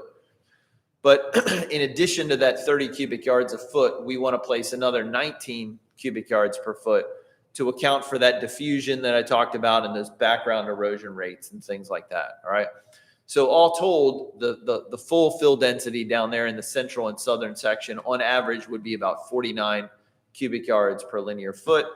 We've also included in our costs the installation of sand fencing along the base of the dune at the time of construction. Adam and I, some of our other staff have talked a lot about, do we take if we've got 49 cubic yards a linear foot to place, do we take some of that volume and actually put it in the dune? And the conclusions that we're coming up with is that we're not getting a whole lot of benefit by taking a few cubic yards, even 5 or 6, and putting it in that dune. We actually went through an exercise of down in the southern part of the town where the fill was placed in 2017. We did some measurements of sand fencing was installed down there directly after the project. And we did some measurements of how much sand did that sand fence capture that was installed down there. And some of our estimates are showing that we've got, somewhere from like 5 to maybe 9 cubic yards per linear foot of sand that was captured and is now sitting back on the dune. Now, it's not new sand. That sand came from somewhere. It came from the sand that was blowing around on the beach. So it's not like we magically created sand, but we did add volume to that protective dune. And we believe that by focusing our efforts on widening the berm in southern shores and then installing that sand fence at the base of the dune, that you're going to get some natural growth of that dune over time, especially while that equilibration process is going on and you've got this big wide sandy beach out there and that sand is blowing around, right? So that's the design consideration for the central and southern section at this point in time. So what does this look like? We've talked about a lot of different numbers. Just last night, we created some graphics that try to provide sort of a typical cross-section for the northern, the central, and the southern area. There are some things that need to happen here that we need to smooth out some of these lines. So again, these are simply for display purposes only. In the coming weeks, we should have a good set of plans that anybody could go through and look at specifics in front of their structure. But essentially, we're looking at 8th Avenue here. This is profile -170 plus 56. And so this position right here is essentially where the 6-foot contour, all right, so think of a 6-foot elevation, 6 feet above the water level, if you will, where the sand is 6 feet higher than the water level at that line. And then we're going to project that line out straight for 41 feet. And then at that point in time, we're going to start sloping down on a 1-on-10 slope. Now you look at this graphic and you're like, whoa, that's pretty steep slope. It's a 1-on-10 vertical slope. So, for every 10 feet across this room, I'm changing the slope 1 foot. So it is a very gradual slope going down into the water from the 6-foot contour. Another way of kind of thinking about this is that this elevation where it starts to slope down at 6 feet, if you were to go out there on this particular day where this profile was taken, that position is probably in about 4 feet of water. All right. So if I went straight down from where that 6-foot contour is, where we're going to build the beach out to, and when I show you these designs, this is the construction template. This is what it would look like after construction is built. This isn't after all this equilibration has occurred. This is when the dredge leaves, that berm would be about 41 feet wider. Okay. But essentially, to try to visualize that out there, if you were standing at this position right here after the project was built, where this 1-on-10 slope starts to go down into the water, the previous day before the dredge showed up, you would have been standing in about 4 feet of water. All right. So that's kind of a way that the general public can kind of think about it in terms of how much we're widening this beach. All right. But remember, this is where the fill density is the least, up here in this northern section, where right now our consideration is about 22 cubic yards per foot on average. All right, so the central and the southern section, I talked about, we're going to add about 30 cubic yards of design fill plus 19 cubic yards, total of 49 cubic yards per foot. You can see here that this berm is much wider in the central section. One of the other things is this distance will be different as you move down the beach. And one of the things that's hard for people to grapple with in the construction of these projects is that, when you think about engineering something, you could say, all right, I want to put 49 cubic yards of fill inside of this polygon on this graph. All right, that's easy. I'm going to build this polygon so it holds 49 cubic yards per foot. And we know the elevation that we want to build it to, and we know what this slope is. But every day, this part of the profile changes. All right. So every time we do a new survey, essentially it changes slightly this width. All right. And so it's something that people need to understand as we go through. One profile might be, we're going to build it out 63 feet because of whatever the offshore profile looks like. You move down the beach a couple hundred feet, that width might only be, 50 feet. You move down the beach another 1,000 feet, that width might be 85 feet. All right. So we're trying to hit this target volume of creating this polygon that holds a certain amount of volume. But when half of our polygon is constantly changing with every storm event that comes through, there's a lot of variability in this width. And that's why we want to show you two different cross sections here. So this one is just south of Dogwood. Here, again, we would widen that width about 63 feet. Again, this is the construction width. And after equilibration, what we would hope for is that we've got an additional width of beach that's about 27 feet wider, and we've got extra sand out in front of that 27-foot wide beach that would erode away over the course of our 5-year nourishment interval. The other thing that we would do is we would figure out where the toe of this dune is, and on this graphic, it's a little hard to see because there's a lot of vertical exaggeration, but at the toe of that dune, we would install sand fencing, and we would expect that you came back a year or two later and did the same profile, that you would actually see the base of that dune growing and getting wider, providing additional storm protection. All right. So that's just an example cross section. The images that are there are from August 5th, 2020, just for reference. And then the last of the cross sections. So this is what I was talking about. This profile is obviously different down there in the southern part of along this particular profile that we picked. And so the shape of this polygon is a little bit different.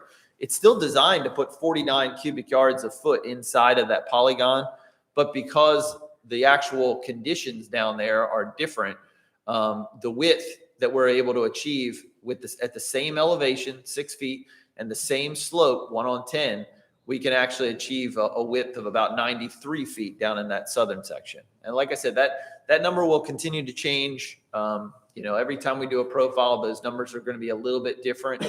And it's actually something that we work with the contractor as we're building this project to try to make sure that any changes that occur during the contract or during the construction period, that at the end of the day, we're still building to a specific budget that, if conditions change and they need additional, that they can't just build something static, that we have to adapt as the beach profiles adapt out there, the survey conditions adapt. All right. So I told you I wanted to update you on project volumes and ultimately project costs. So this is a table that we had shown previously in that beach management addendum A. At the time, we were looking at option 4. All right. So this slide here shows the same numbers that were on my previous slide. These are all the numbers that you had previously been presented in option 4. So a couple of different categories. We have our design volume, which again is the volume that we're placing out there to achieve some particular goal. We have this diffusion loss, which is the loss of sand off of the project simply because we've artificially, built this lump in the shoreline, if you will. This advanced fill or background erosion, this is where we come up with that number that I talked about. We're looking at previous years as to how much erosion was taking place or that rate. The taper volume is essentially the volume that we need to taper the end of the project. And then you've got your total volume here when we add everything up. And then the average fill density, if we were simply to take all of the fill that would be spread along the entire project area, divide that by the length of the project, we would come up with an average of about 44 cubic yards per linear foot, right? Those are the old numbers. The new numbers with our 2020 data,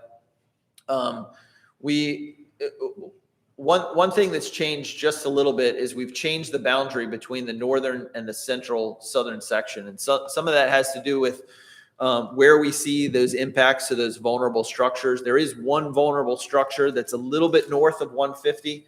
So we want to make sure that the area that we're providing, we're designing to that storm damage reduction goal goes up at least as far as that particular structure. So you can essentially, here's our design volume, 30 cubic yards a linear foot along this section that we've determined to be the central and southern section.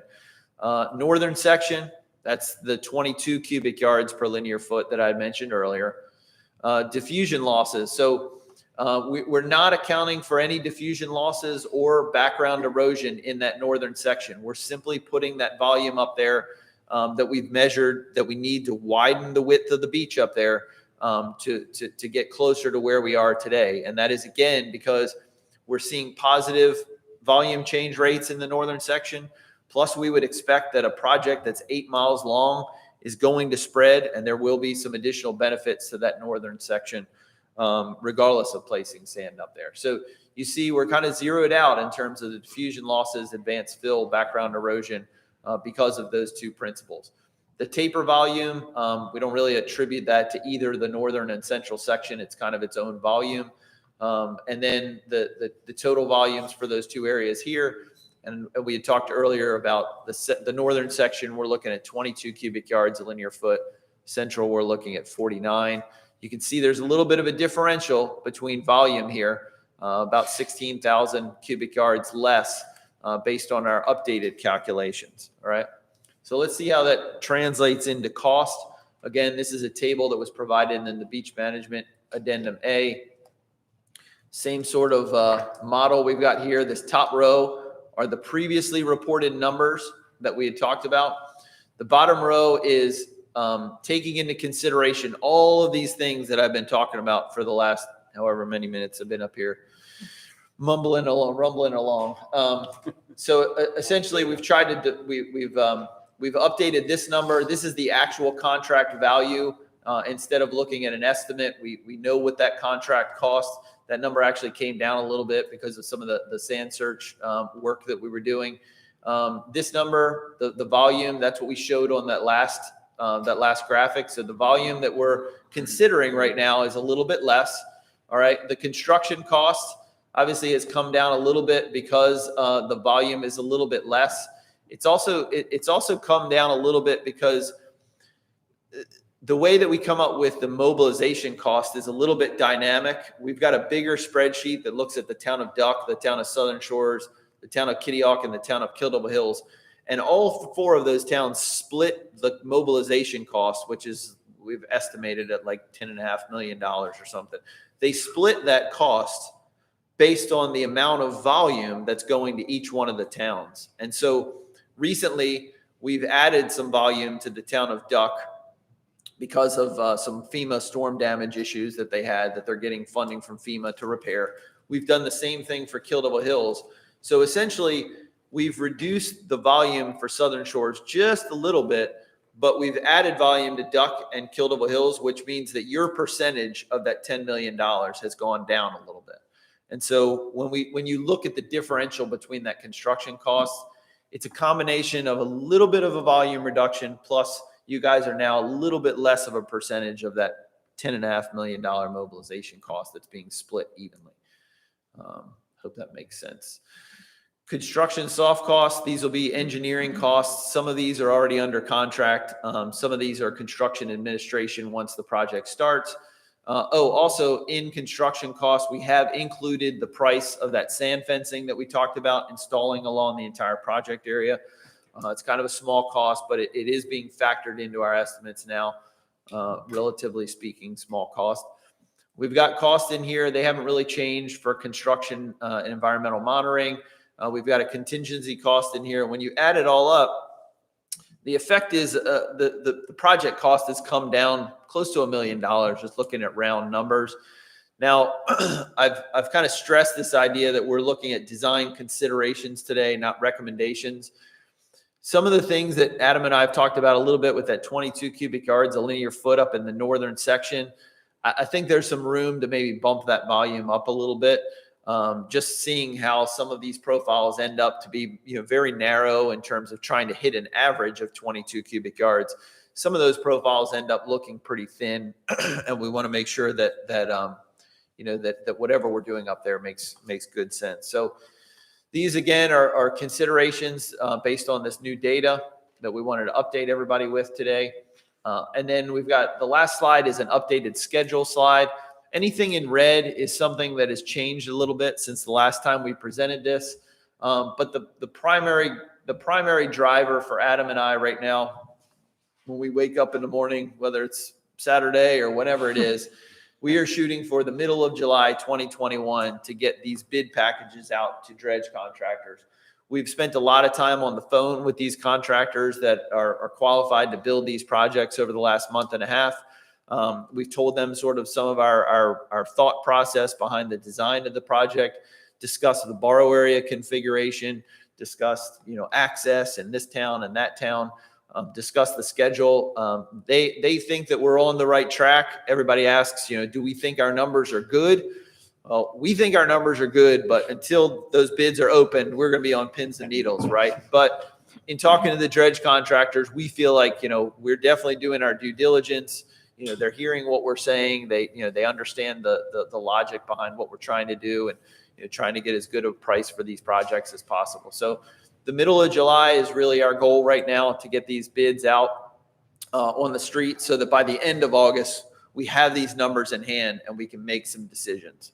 All right. And so they tell us that timing works pretty good, that they don't foresee that all the dredges would be, committed to other projects by then, and that schedule seems like it makes a lot of sense to them. So we were happy to hear that. But I think that's it. So a lot of information to digest. Certainly is like I said, hot off the presses. So nobody had anybody that's out there listening in to think that anybody had forewarning about any of this stuff. It's new to everybody, but I did want to get this out there for you all to digest, because I know you're dealing with a lot of different contexts and setting rates and things like that. So get you guys as much information as possible. Questions? I have one. It's pretty Sir. kind of a silly question, but would it be possible to get this slide presentation when you've had a chance to go Yeah. over it, to Yeah, I mean, finalize it? We'll PDF this out right away and, provide it to Sheila, and you have access to this immediately. Okay. Just with the understanding that, again, none of this is set in stone. It's more of an update. But yeah, I mean, I know, when we put these slides together, we're of the understanding that we're using it to present, but we also want enough information there that somebody can go in and look at it afterwards and draw some conclusions. The problem I have is you're a very effective public speaker. You're very good at it, but there's so much data here. It's hard for all of that to sink in, Sure. during a presentation. So studying this presentation later can help. Absolutely. Absolutely. I just have to add, that northern beach, since it appears we're not going to need the amount of volume that we get, is that any benefit coming from the duck project, or do you have any comment on that? I'm not so sure it's all coming from the duck project. There's a pretty good distance between the town of Ducks project and where we see some of that benefit down there. I'll tell you that we're monitoring the town, or we're monitoring all of Currituck County now. We're about to do the second of a 3-year cycle of monitoring, just like the same beach profiles we do for you all. And last year was the first year that we did it, and we saw some buildup that looks like volume maybe in general moving north to south. In the southernmost part of Currituck, there was a difference in the amount of volume, or the volume changes that we were able to measure. We're seeing some, changes in the shorelines and things like that. Just north of the town of Duck, directly north, we see some benefit of the project, but there are positive volume change rates even north of of what we would assume would be the influence of that project. So, I mean, it's kind of a long-winded answer to say, not really. Okay. I don't think that all of that is a benefit of the sand that's placed out there in the town of Duck. The more that we study the offshore area, though, and the more we get into some of the numerical models that we're looking at and trying to evaluate different things for different projects, the offshore bathymetry, not only in Kitty Hawk and Kill Double Hills, but bleeding into southern shores, is very complex out there. And some of the surveys that we did back in October, looking at sand resources out there, gave us a lot better resolution on the offshore bathymetry out there. I mean, you would think that does it really impact anything if you've got these features out in 60 feet of water?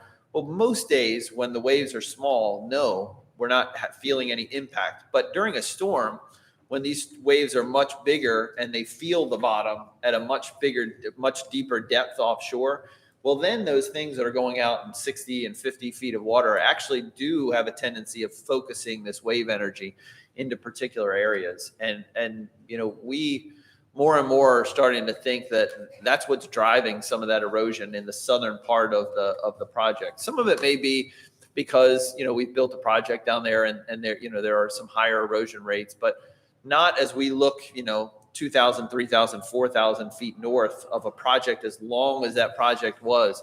And we're still seeing, higher than normal erosion rates in that section. That seems a point to the idea that this is something beyond beach nourishment, and that's going to continue to persist each year that we look at these. It seems like we're seeing similar trends from year to year. Ken, I'd like to mention that a few years ago when I went to that 3 or 4 day class by the Corps of Engineer, one of the misconceptions that I had that was corrected by those classes was the lateral offshore currents can go from south to north. A month later, they could be going from north to south. So we could be catching sand from north or south, or Right. we could be losing sand to points in those directions too. So Correct. there's no, I think Well, it's those lateral currents, they do change. They're not. I think there's a constant. myth out that everything goes from north to south. For sure. Yes, There and definitely is. And that's why I mentioned that, because it is a myth, and there was all kind of myths that were dispelled by, those classes that I sat through.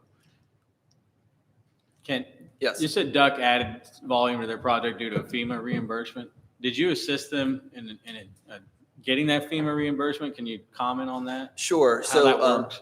So after the storm, which was Hurricane Dorian in 2019, September of 2019, we go out there and we do kind of a visual inspection. We were up there a week or two afterwards, and their staff that, is very, very aware of the situation out there. They kind of looked at it, and it's very tough to do these visual assessments. I mean, we've seen it work both ways. We've seen it where you go out on the beach and we're like, man, we got hammered. And you go do a beach profile survey, which, isn't a cheap, endeavor. And they find out that, well, your dry sand beach is much smaller, but it's all sitting right offshore. Or there's other times where you walk out there and you're like, we fared pretty well. And then you do the surveys and you see that, in the offshore, it's not all out there. You've actually lost, sand out of the project area. And so we're working different ways of using drones and things like that to try to get as much information as cheaply as possible to figure out if we need to commit to these surveys. But for the town of Duck, the storm hit in September. There were some discussions with FEMA reps that came into Dare County and talked to some of the communities. And there were questions asked about, look, we're not going to bring a dredge in to fix this project next year because of the mobilization cost that would just be cost prohibitive. But we are on schedule to build a project in 2022. Do your regulations allow us, if we're eligible for this money, to hold that until that 2022 project? And at that point in time, FEMA said, yeah, that makes sense. We think we can make this work. And so it wasn't really until December, after the project, or after the storm hit in September, that the town said, all right, Ken, get your people out there, do your survey, let's see what we lost. And so when you do a survey, that many months afterwards, you have to assume that, you're not looking at exactly post-storm issues. And there are things that we can look at different erosion rates that were occurring before the storm and everything. But essentially, we did our analysis, and as best as we could tell, we pointed to about 170,000 cubic yards of sand that was lost from the project area because of Hurricane Dorian, which was a federally declared disaster.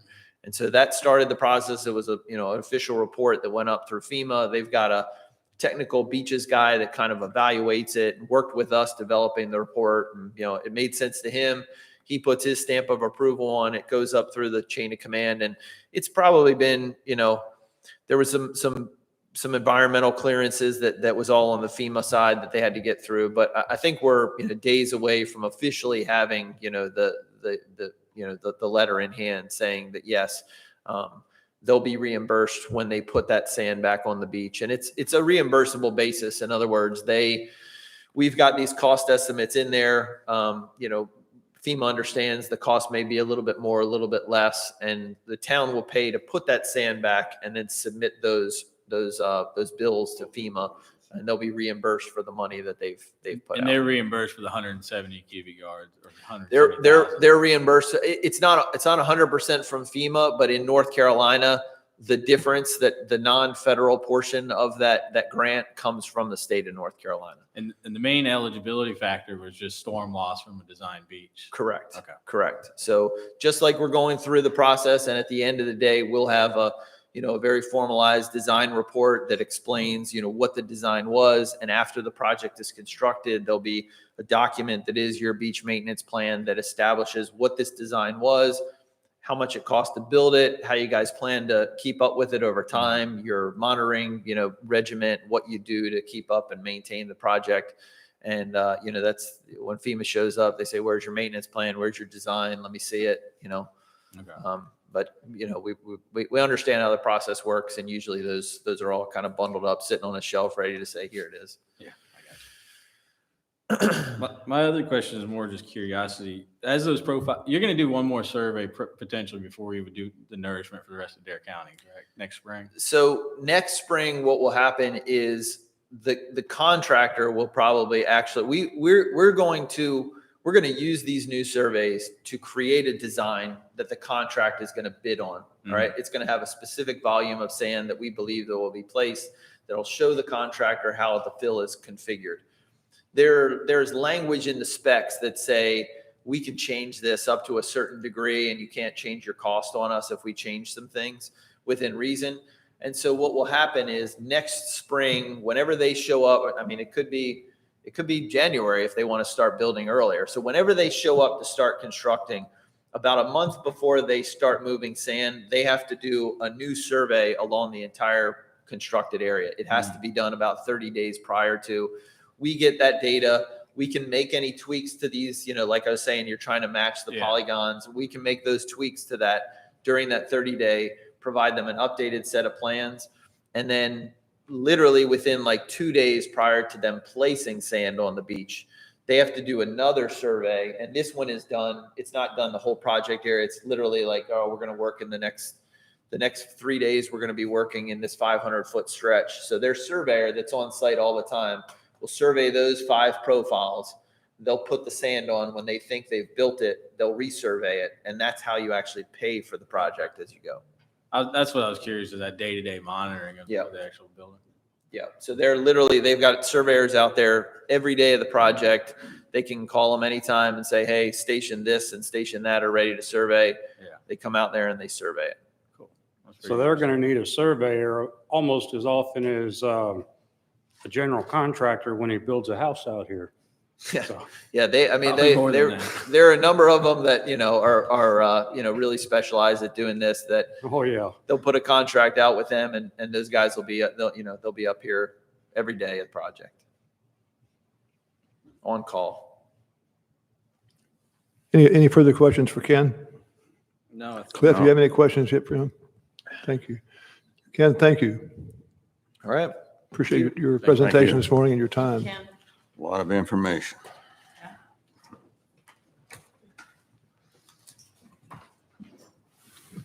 The next agenda item, council, is a Town Code Amendment 2105, noise is prohibited. I'd like to call on Wes, if I could, to explain this one to us, Wes. Good morning. Yeah, I guess it's still, it is Yeah, still it's morning. still morning. yeah. Good morning, Mayor, members of council.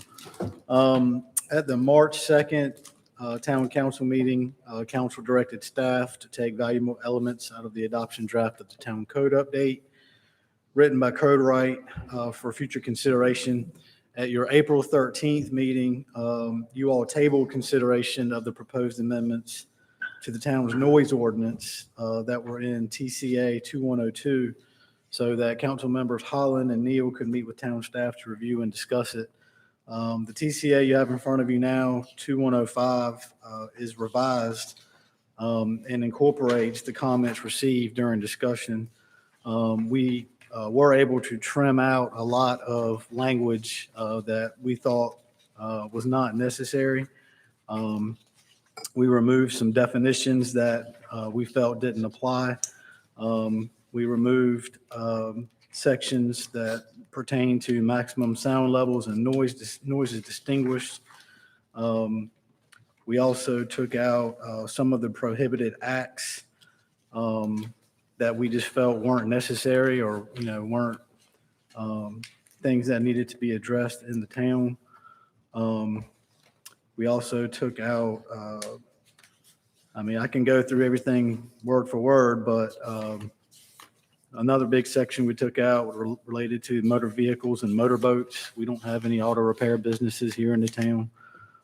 So basically, this is a trimmed down version of what you all considered or tabled, excuse me, in the April meeting.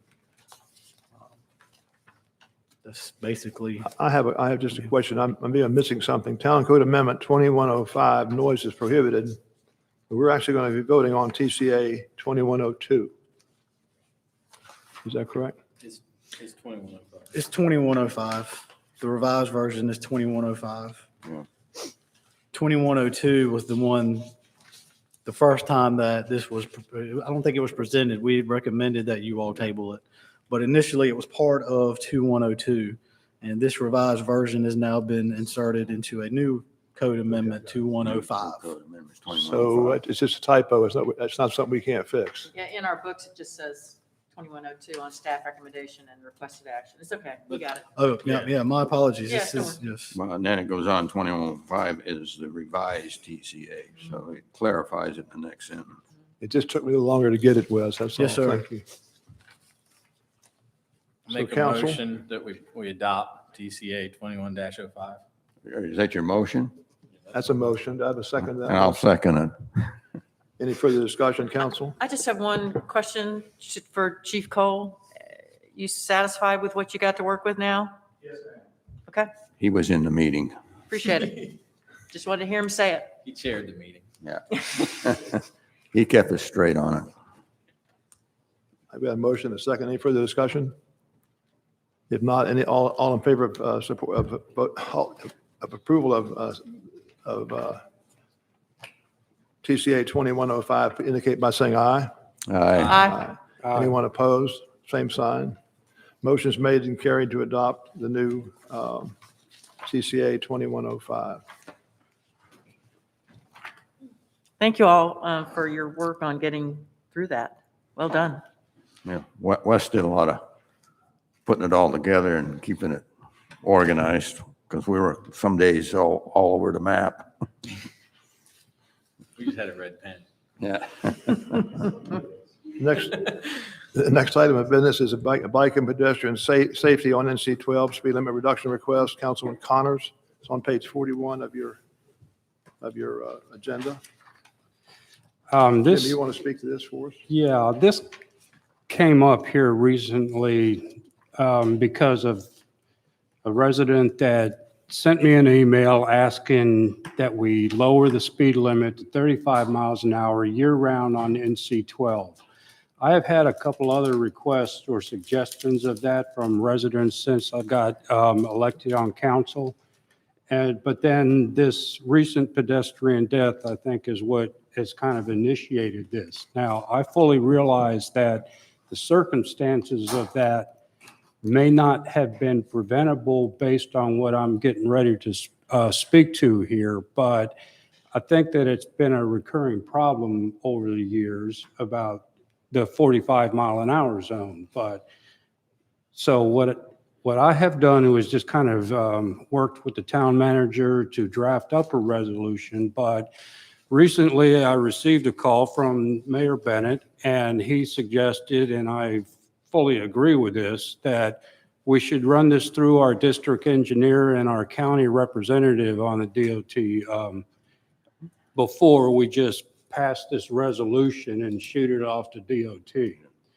But what I'm getting at here, the ultimate goal here is not just lowering the speed limit on NC 12 all the way through town to 35 miles an hour.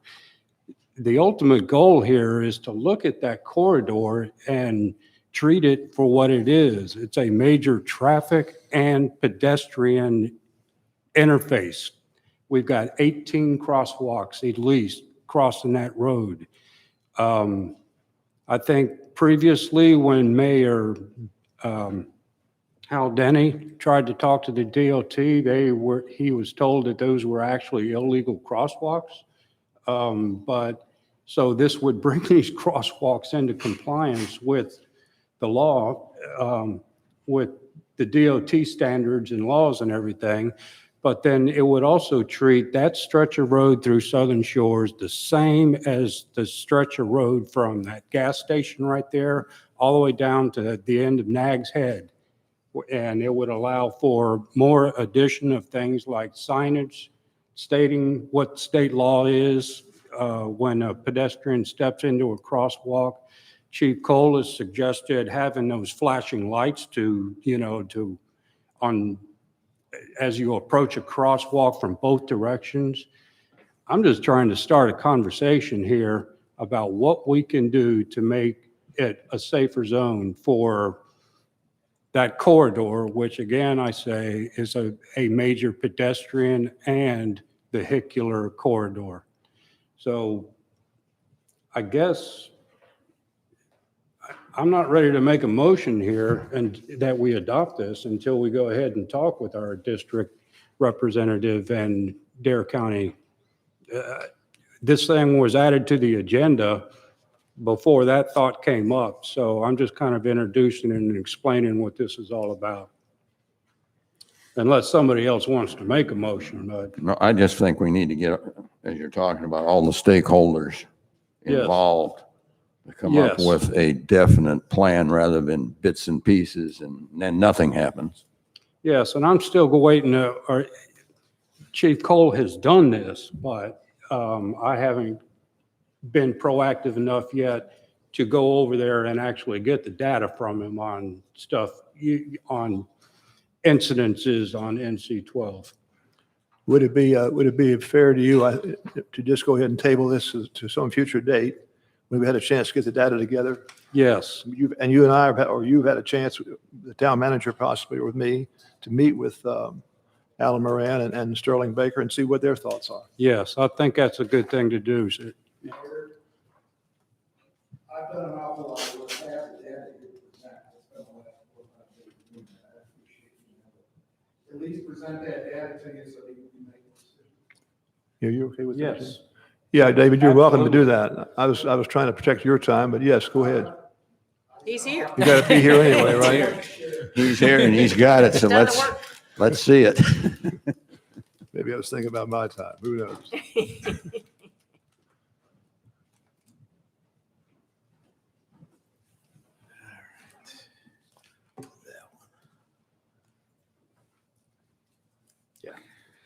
What I've done is I've taken and tried to extract as much data as we could from 2013 to 2020. And what you're looking at right there is these are the crash data involving both pedestrians, bicycles, and motor vehicles on NC-12, which is Duck Road through the town of Southern Shores. And as you can see, 2013, the total motor vehicle accidents were 39 for the entire town. 31 of those were on NC-12. One involved a pedestrian, which was a minor injury, and a bicycle, and that was one of, for 2013. And then 2014, we had a total of 43 motor vehicle accidents. These are all reportable accidents, which means it was more than $1,000 in damage. 29 out of the 43 occurred on NC-12. No pedestrians, no bicyclists. 2015, we had 54 total accidents. 33 of those were on NC-12 with 0 pedestrians, 3 bicycle. I couldn't get the data on all 3 of those, but I can tell you that out of the 2, one of those was a girl that was riding her bike and fell into the path of a vehicle. Had nothing to do with speed. And the second one was a bicycle was on the multi-use path and disregarded the traffic light and also the stop sign. And there was a vehicle that was turning off of Chickahawk on NC-12 and drove into the car. Minor injuries for all 3 of those, or for 2 of those for sure. 2016, 55 motor vehicle accidents, 45 of those on NC-12. 0 pedestrians, 0 bicyclists. 2017, we had 54 total. 42 of those were on NC-12. 1 involved a pedestrian, and that was a minor injury. 2018, we had 60 total accidents. 36 of those were on NC 12. One involved a bicyclist, and that bicyclist was intoxicated and rode into the path of a car. 2019, we had 55 total motor vehicle accidents. 39 of those occurred on NC 12. And in 2020, we had a total of 75 motor vehicle accidents. 38 of those were on NC 12. Now, what I want you to understand is that 85 to 87% of those motor vehicle accidents were all rear enders. No injuries, but it's mostly on the Saturdays, Fridays, and Sundays, where people are either telling the kids in the back of the car to be quiet, and then all of a sudden they turn and, oh, the car in front of me has stopped. And so the majority of those were rear enders with no injuries. Next, this will just break it down a little bit better with the graph. Should be right under it. Yeah. And this is just more of a clear breakdown of the total motor vehicle accidents, which are in the green, versus the motor vehicle accidents that actually occurred on NC 12. The next one breaks it down a little bit more. And that just shows you the total motor vehicle accidents versus a bicycle, pedestrian, and the motor vehicle accidents for all of those years. And then this next one was only be able to go from 2017 to 2020. But the dark green, that's the total motor vehicle accidents for that year. And then the 33, 35, 39, and 45 in a lighter green. Those are actually the highest months of the traffic accidents. And if you take 2017, we had, and that includes June, July, August, and September of each of those. For example, in 2017, June, we had 7 motor vehicle accidents. July, we had 14, 7 in August, and 5 in September. So those were and continue to be our highest month of accidents, which is understandable because that's when we get the highest volume of traffic. And then if you jump all the way down to 2020, we had in June, there were 12 motor vehicle accidents, 13 in July, 10 in August, and 10 in September. And the majority of those were on NC 12, but not all of those. Next slide. Then what I wanted to do is assure you that our officers are out there enforcing traffic violations. This is, and understand, this is just actual tickets that people were issued for speeding. This doesn't include, there's probably at least almost more than double this with the warning tickets that were issued. These are actual tickets that were issued for each month for NC 12 for speeding. And as you can see, you know, it goes from 2013, 11, 15, 22, 23, 46 in 2017, 32, 24, and then in 2020, another 26 speeding tickets for, that's just for NC 12. Now, if you go to the next one, this shows you that the total number of, for example, 2020, the total number of speeding tickets, not including warning tickets, which is probably another 300. The total was 226 for the entire town. 26 of those speed citations were actually on Duck Road, which is about 28%, 10%. And then you can see the rest of those months. But I just wanted to give you some kind of a comparison of. Were you surprised by those numbers, Chief? Have you looked at those before? I mean. Yeah, I had, and I wasn't, because speed is not, I've said this before, it's really not a problem, because most of the time during the high traffic volumes, it's bumper to bumper. I think what we have now is working, because during season, Hal Denny and I spent many meetings with DOT regarding getting this speed limit down. And one of the reasons that they didn't want to do it is because they felt that these crosswalks are illegal, as they are anyway. And even if you lower the speed limit, Jim, that's not going to make them legal. What what the state of Department of Transportation likes to see is they like to see crosswalks at lighted intersections. And I'm going to restate right now for the record, that was a terrible, terrible tragedy that pedestrian that was killed, but that had nothing to do with anything other than the fact that the safety precautions that were in place were not followed, plain and simple. It had nothing to do with speed. It had nothing to do with the driver. So I want you to know that because I'm not one to use those types of examples and say, oh my God, we got to do something now. The data does not support that, in my opinion. The traffic is bumper to bumper out here. Part of the other problem we had when we sat down with DOT and what they initially said, well, we'll just eliminate all those crosswalks and we'll just have crosswalks at the traffic signals. Well, we didn't want that because there's a lot of people that are renting that would like to get to the beach. So we finally came up with a solution where they agreed to do the same thing that they've been doing in the Sanderling area, North Duck. And that was to lower the speed limit during the summer. My concern was to lower it in the summer because when it gets to be dusk and you've got families that are trying to cross those crosswalks with kids and that at dusk at 35 miles an hour is you've got a lot better chance than you do to try and get across at 45. So they finally agreed to do that. So we were very, very fortunate that they did that. But that took a lot of work just to do that, to be perfectly honest with you. So as you can see, as far as the pedestrian, 2010 was the last pedestrian fatality that we had.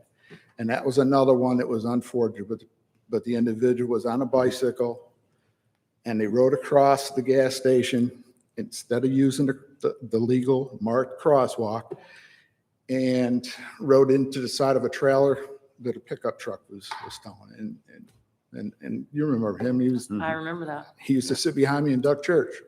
So those are the only two that we've had. And don't get me wrong, I'll do anything we can to try and, protect our people in that. But I've got to go with what the data shows me as well. And I know how hard it was to convince DOT to do what they've done, and I've appreciated that. So this is your data, and I'm hoping that'll at least help you to make some kind of a decision. Well, thanks Any- for any spending the time to questions? collect all that too. Appreciate it. I have two questions. I was just curious. Look, the uptick in accidents from 2013 to 2020, I mean, they've almost doubled overall. Yeah. Is that just congestion? More people? It is, and that one surprised me because I Yeah. went and I even told the lieutenant, I says, man, those accidents, they just kept climbing and climbing. And it is, a lot of it's just the sheer volume of traffic on the side streets as well as NC-12. Yeah. Yeah. Do you monitor any particular time? Like I know when I'm walking, which is around 6:15, 6:20, and Right. people are heading north to Duck Corolla. Yeah, we do. That Matter of speed- fact, Yeah, I've seen some of the guys working, but boy, some of them fly up there. I Yeah. think they're faster than if you 45 go or 30. to the end of reports, even with the accidents, that we've got it broken down by the time of day too, where the high points in that are. But yeah, it's all relative to the people coming here. The fender benders or the rear are some, I mean, do those ever occur at the crosswalks? Because somebody slammed a brake at a crosswalk and then somebody hits them? Yes, a lot of them do. Yeah. Because of the crosswalks. People aren't paying attention. And like I say, they're in vacation mode and that's Yeah. all they're thinking about. And they've got, they've been on the road for 10 or 12 hours and they've got little kids. I've been there, I've done that. And you just can't wait to get to where you're going. And so they're not thinking about paying And then a attention. to those pedestrian types of things. jumps out. Yeah, and not, there's an issue here, but even when you get down into Kitty Hawk, when they're coming down coming back from the beach, I've had to slam the brakes on more than once there. They don't look. They don't look, they just Yeah. come down the steps and you're in the crosswalk. And it's a little different there because there's not an awful lot of room to walk on either side. No, that's of true. NC-12. There's a lot of blind lines. And I'll be very honest. I mean, I used to mountain bike until I moved here, and now there's kind of boring to ride on the road. And I know the mayors of bicycles, but I'm going to tell you, I see a good many other bicyclists that I can sit and ride all day long because they don't obey the traffic stop signs and different things either. And that makes it that much more difficult. 'Cause I'll tell you, NC 12 out here is not that much wider. Thank God that we have the multi-use path. And I appreciate this council for getting the multi-use path, not only on East Dogwood, but South Dogwood. Because those were always my pet peeves, was that there's no safe place for families, which is what we're supposed to be oriented towards, to be able to walk, their children in a stroller in a safe way. Now you've done that. Out here, my biggest pet peeve is those lights that are out there. We bought those out of the police department's budget because DOT is not going to do that. So several years ago, I come up with some extra money and we were able to purchase those. I strongly say that if there's anything you really want to do that's going to be worthwhile out there, I believe NAG's had and a couple of the other places already have them. But where these crosswalks are designated is to get the flashing lights that are censored by the person before they're crossing it, that flash on both sides. That was what I was going to ask you, because Kitty Hawk just installed like a solar panel on That's at Black correct. Pelican, and it's Yeah. actually push button active. It doesn't stop traffic. It just No, it indicates just flashes the and pedestrians it entering warns the you, crosswalk. that's right. Yeah. That would be my biggest recommendation, is get something above and beyond. I mean, at least we've got the lights out there so that at dusk, you can still see the people, and that's pretty much activated. They're on all the time, but when a person steps in front of it, They brighten. then it gets brighter. Yeah. And that's helped a little bit, but even during the day, when you've got a sunny day like this, at least with the flashing yellow lights, it tells you there's somebody either in the crosswalk or they're getting ready to cross. Yeah, one other thing is, the light up here at Chickahawk is on the bicyclists do not, if they're on the multi-use path, they are not adhering to that stop sign, because I've come pretty close myself to Right. hitting, and that, I don't know if that's an educational thing or how you address that. Bicyclists don't follow rules. Yeah, my experience is the car usually wins. Well, yeah, the cars go to win. I just don't want to be the one that injures somebody. My intent here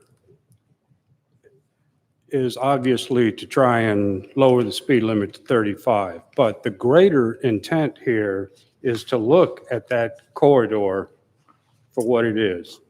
A lot of pedestrians trying to get across a lot of traffic. You've already mentioned some things that could help that. And so that's what I'm hoping that we can talk to the DOT about. If they say no to lowering it to 35, okay. I guess what But I'm we just saying need is to be able to be look at careful other. what you ask for. What's that?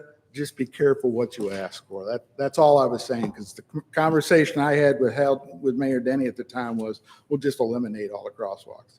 And you'll cross at Chickahawk, and then you'll cross at East Dogwood, and that's it. So, and I think there were conversations several years ago too about some of the problems in the traffic. And I think at one point DOT said, not a problem, we'll just make it a 4-lane. Yeah, And I remember that one. people didn't appreciate that. So that's the only reason I say careful what you ask for. The, You just saying you have to be cautious of what you ask for. Yes. and it's still it's approachable. lower now, We can and that approach it. It carries is. through what, Labor Day? They just lowered it last week. Yeah. So Yeah. We've got, I think I'm gonna reread the pedestrian plan and let's get through budget and some of these other things and revisit. Well, this let me slow mention- months of the summer, well, it's already lower. Let me mention one other thing. I was holding off until the next meeting if we discuss this further, but the cut-through traffic consultant that we recently hired mentioned that that road is at or over capacity even during the off-season. So that's what's precipitating my suggestion that we lower it year-round, because that road is crowded all the time now. Yeah, and just keep in mind, if you lower it all year round, you're going to have a lot more problems with low-speed vehicles because they'll be on there Yeah. all year long.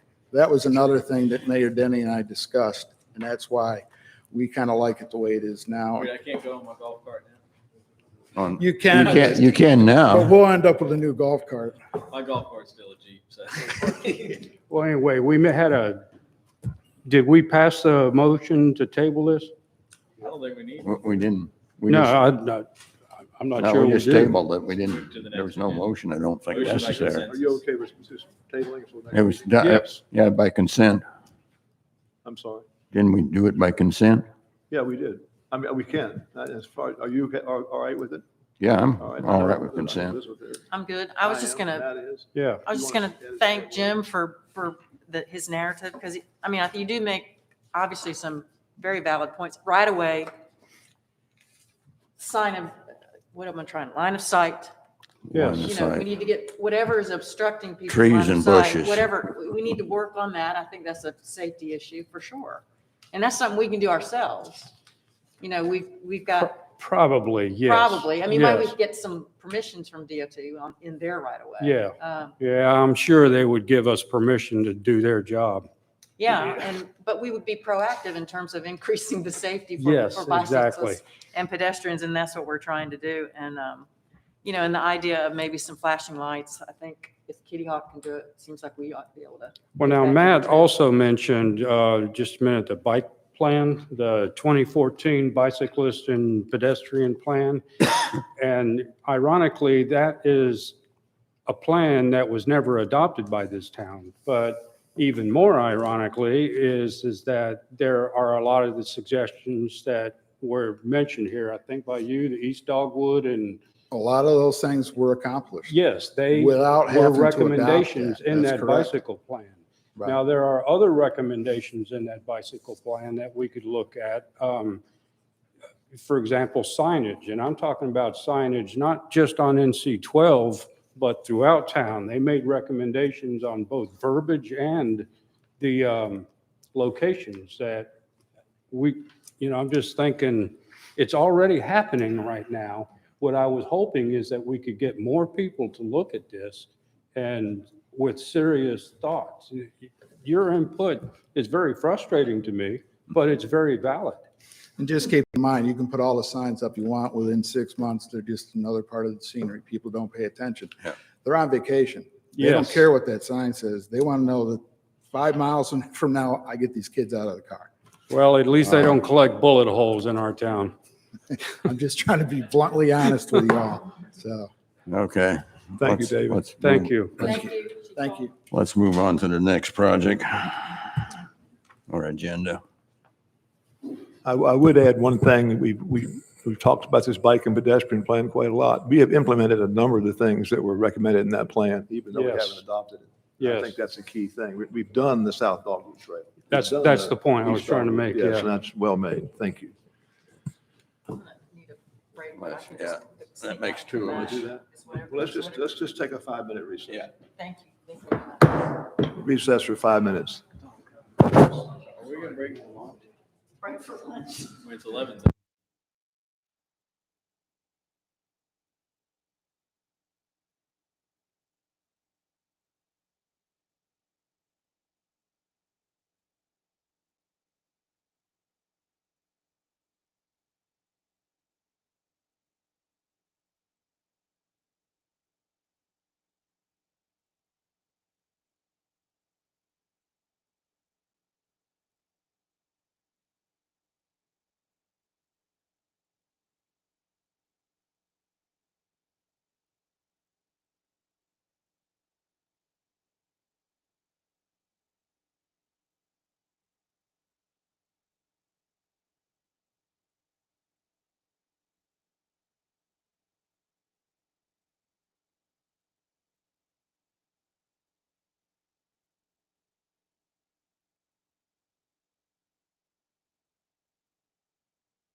Turn the lights on.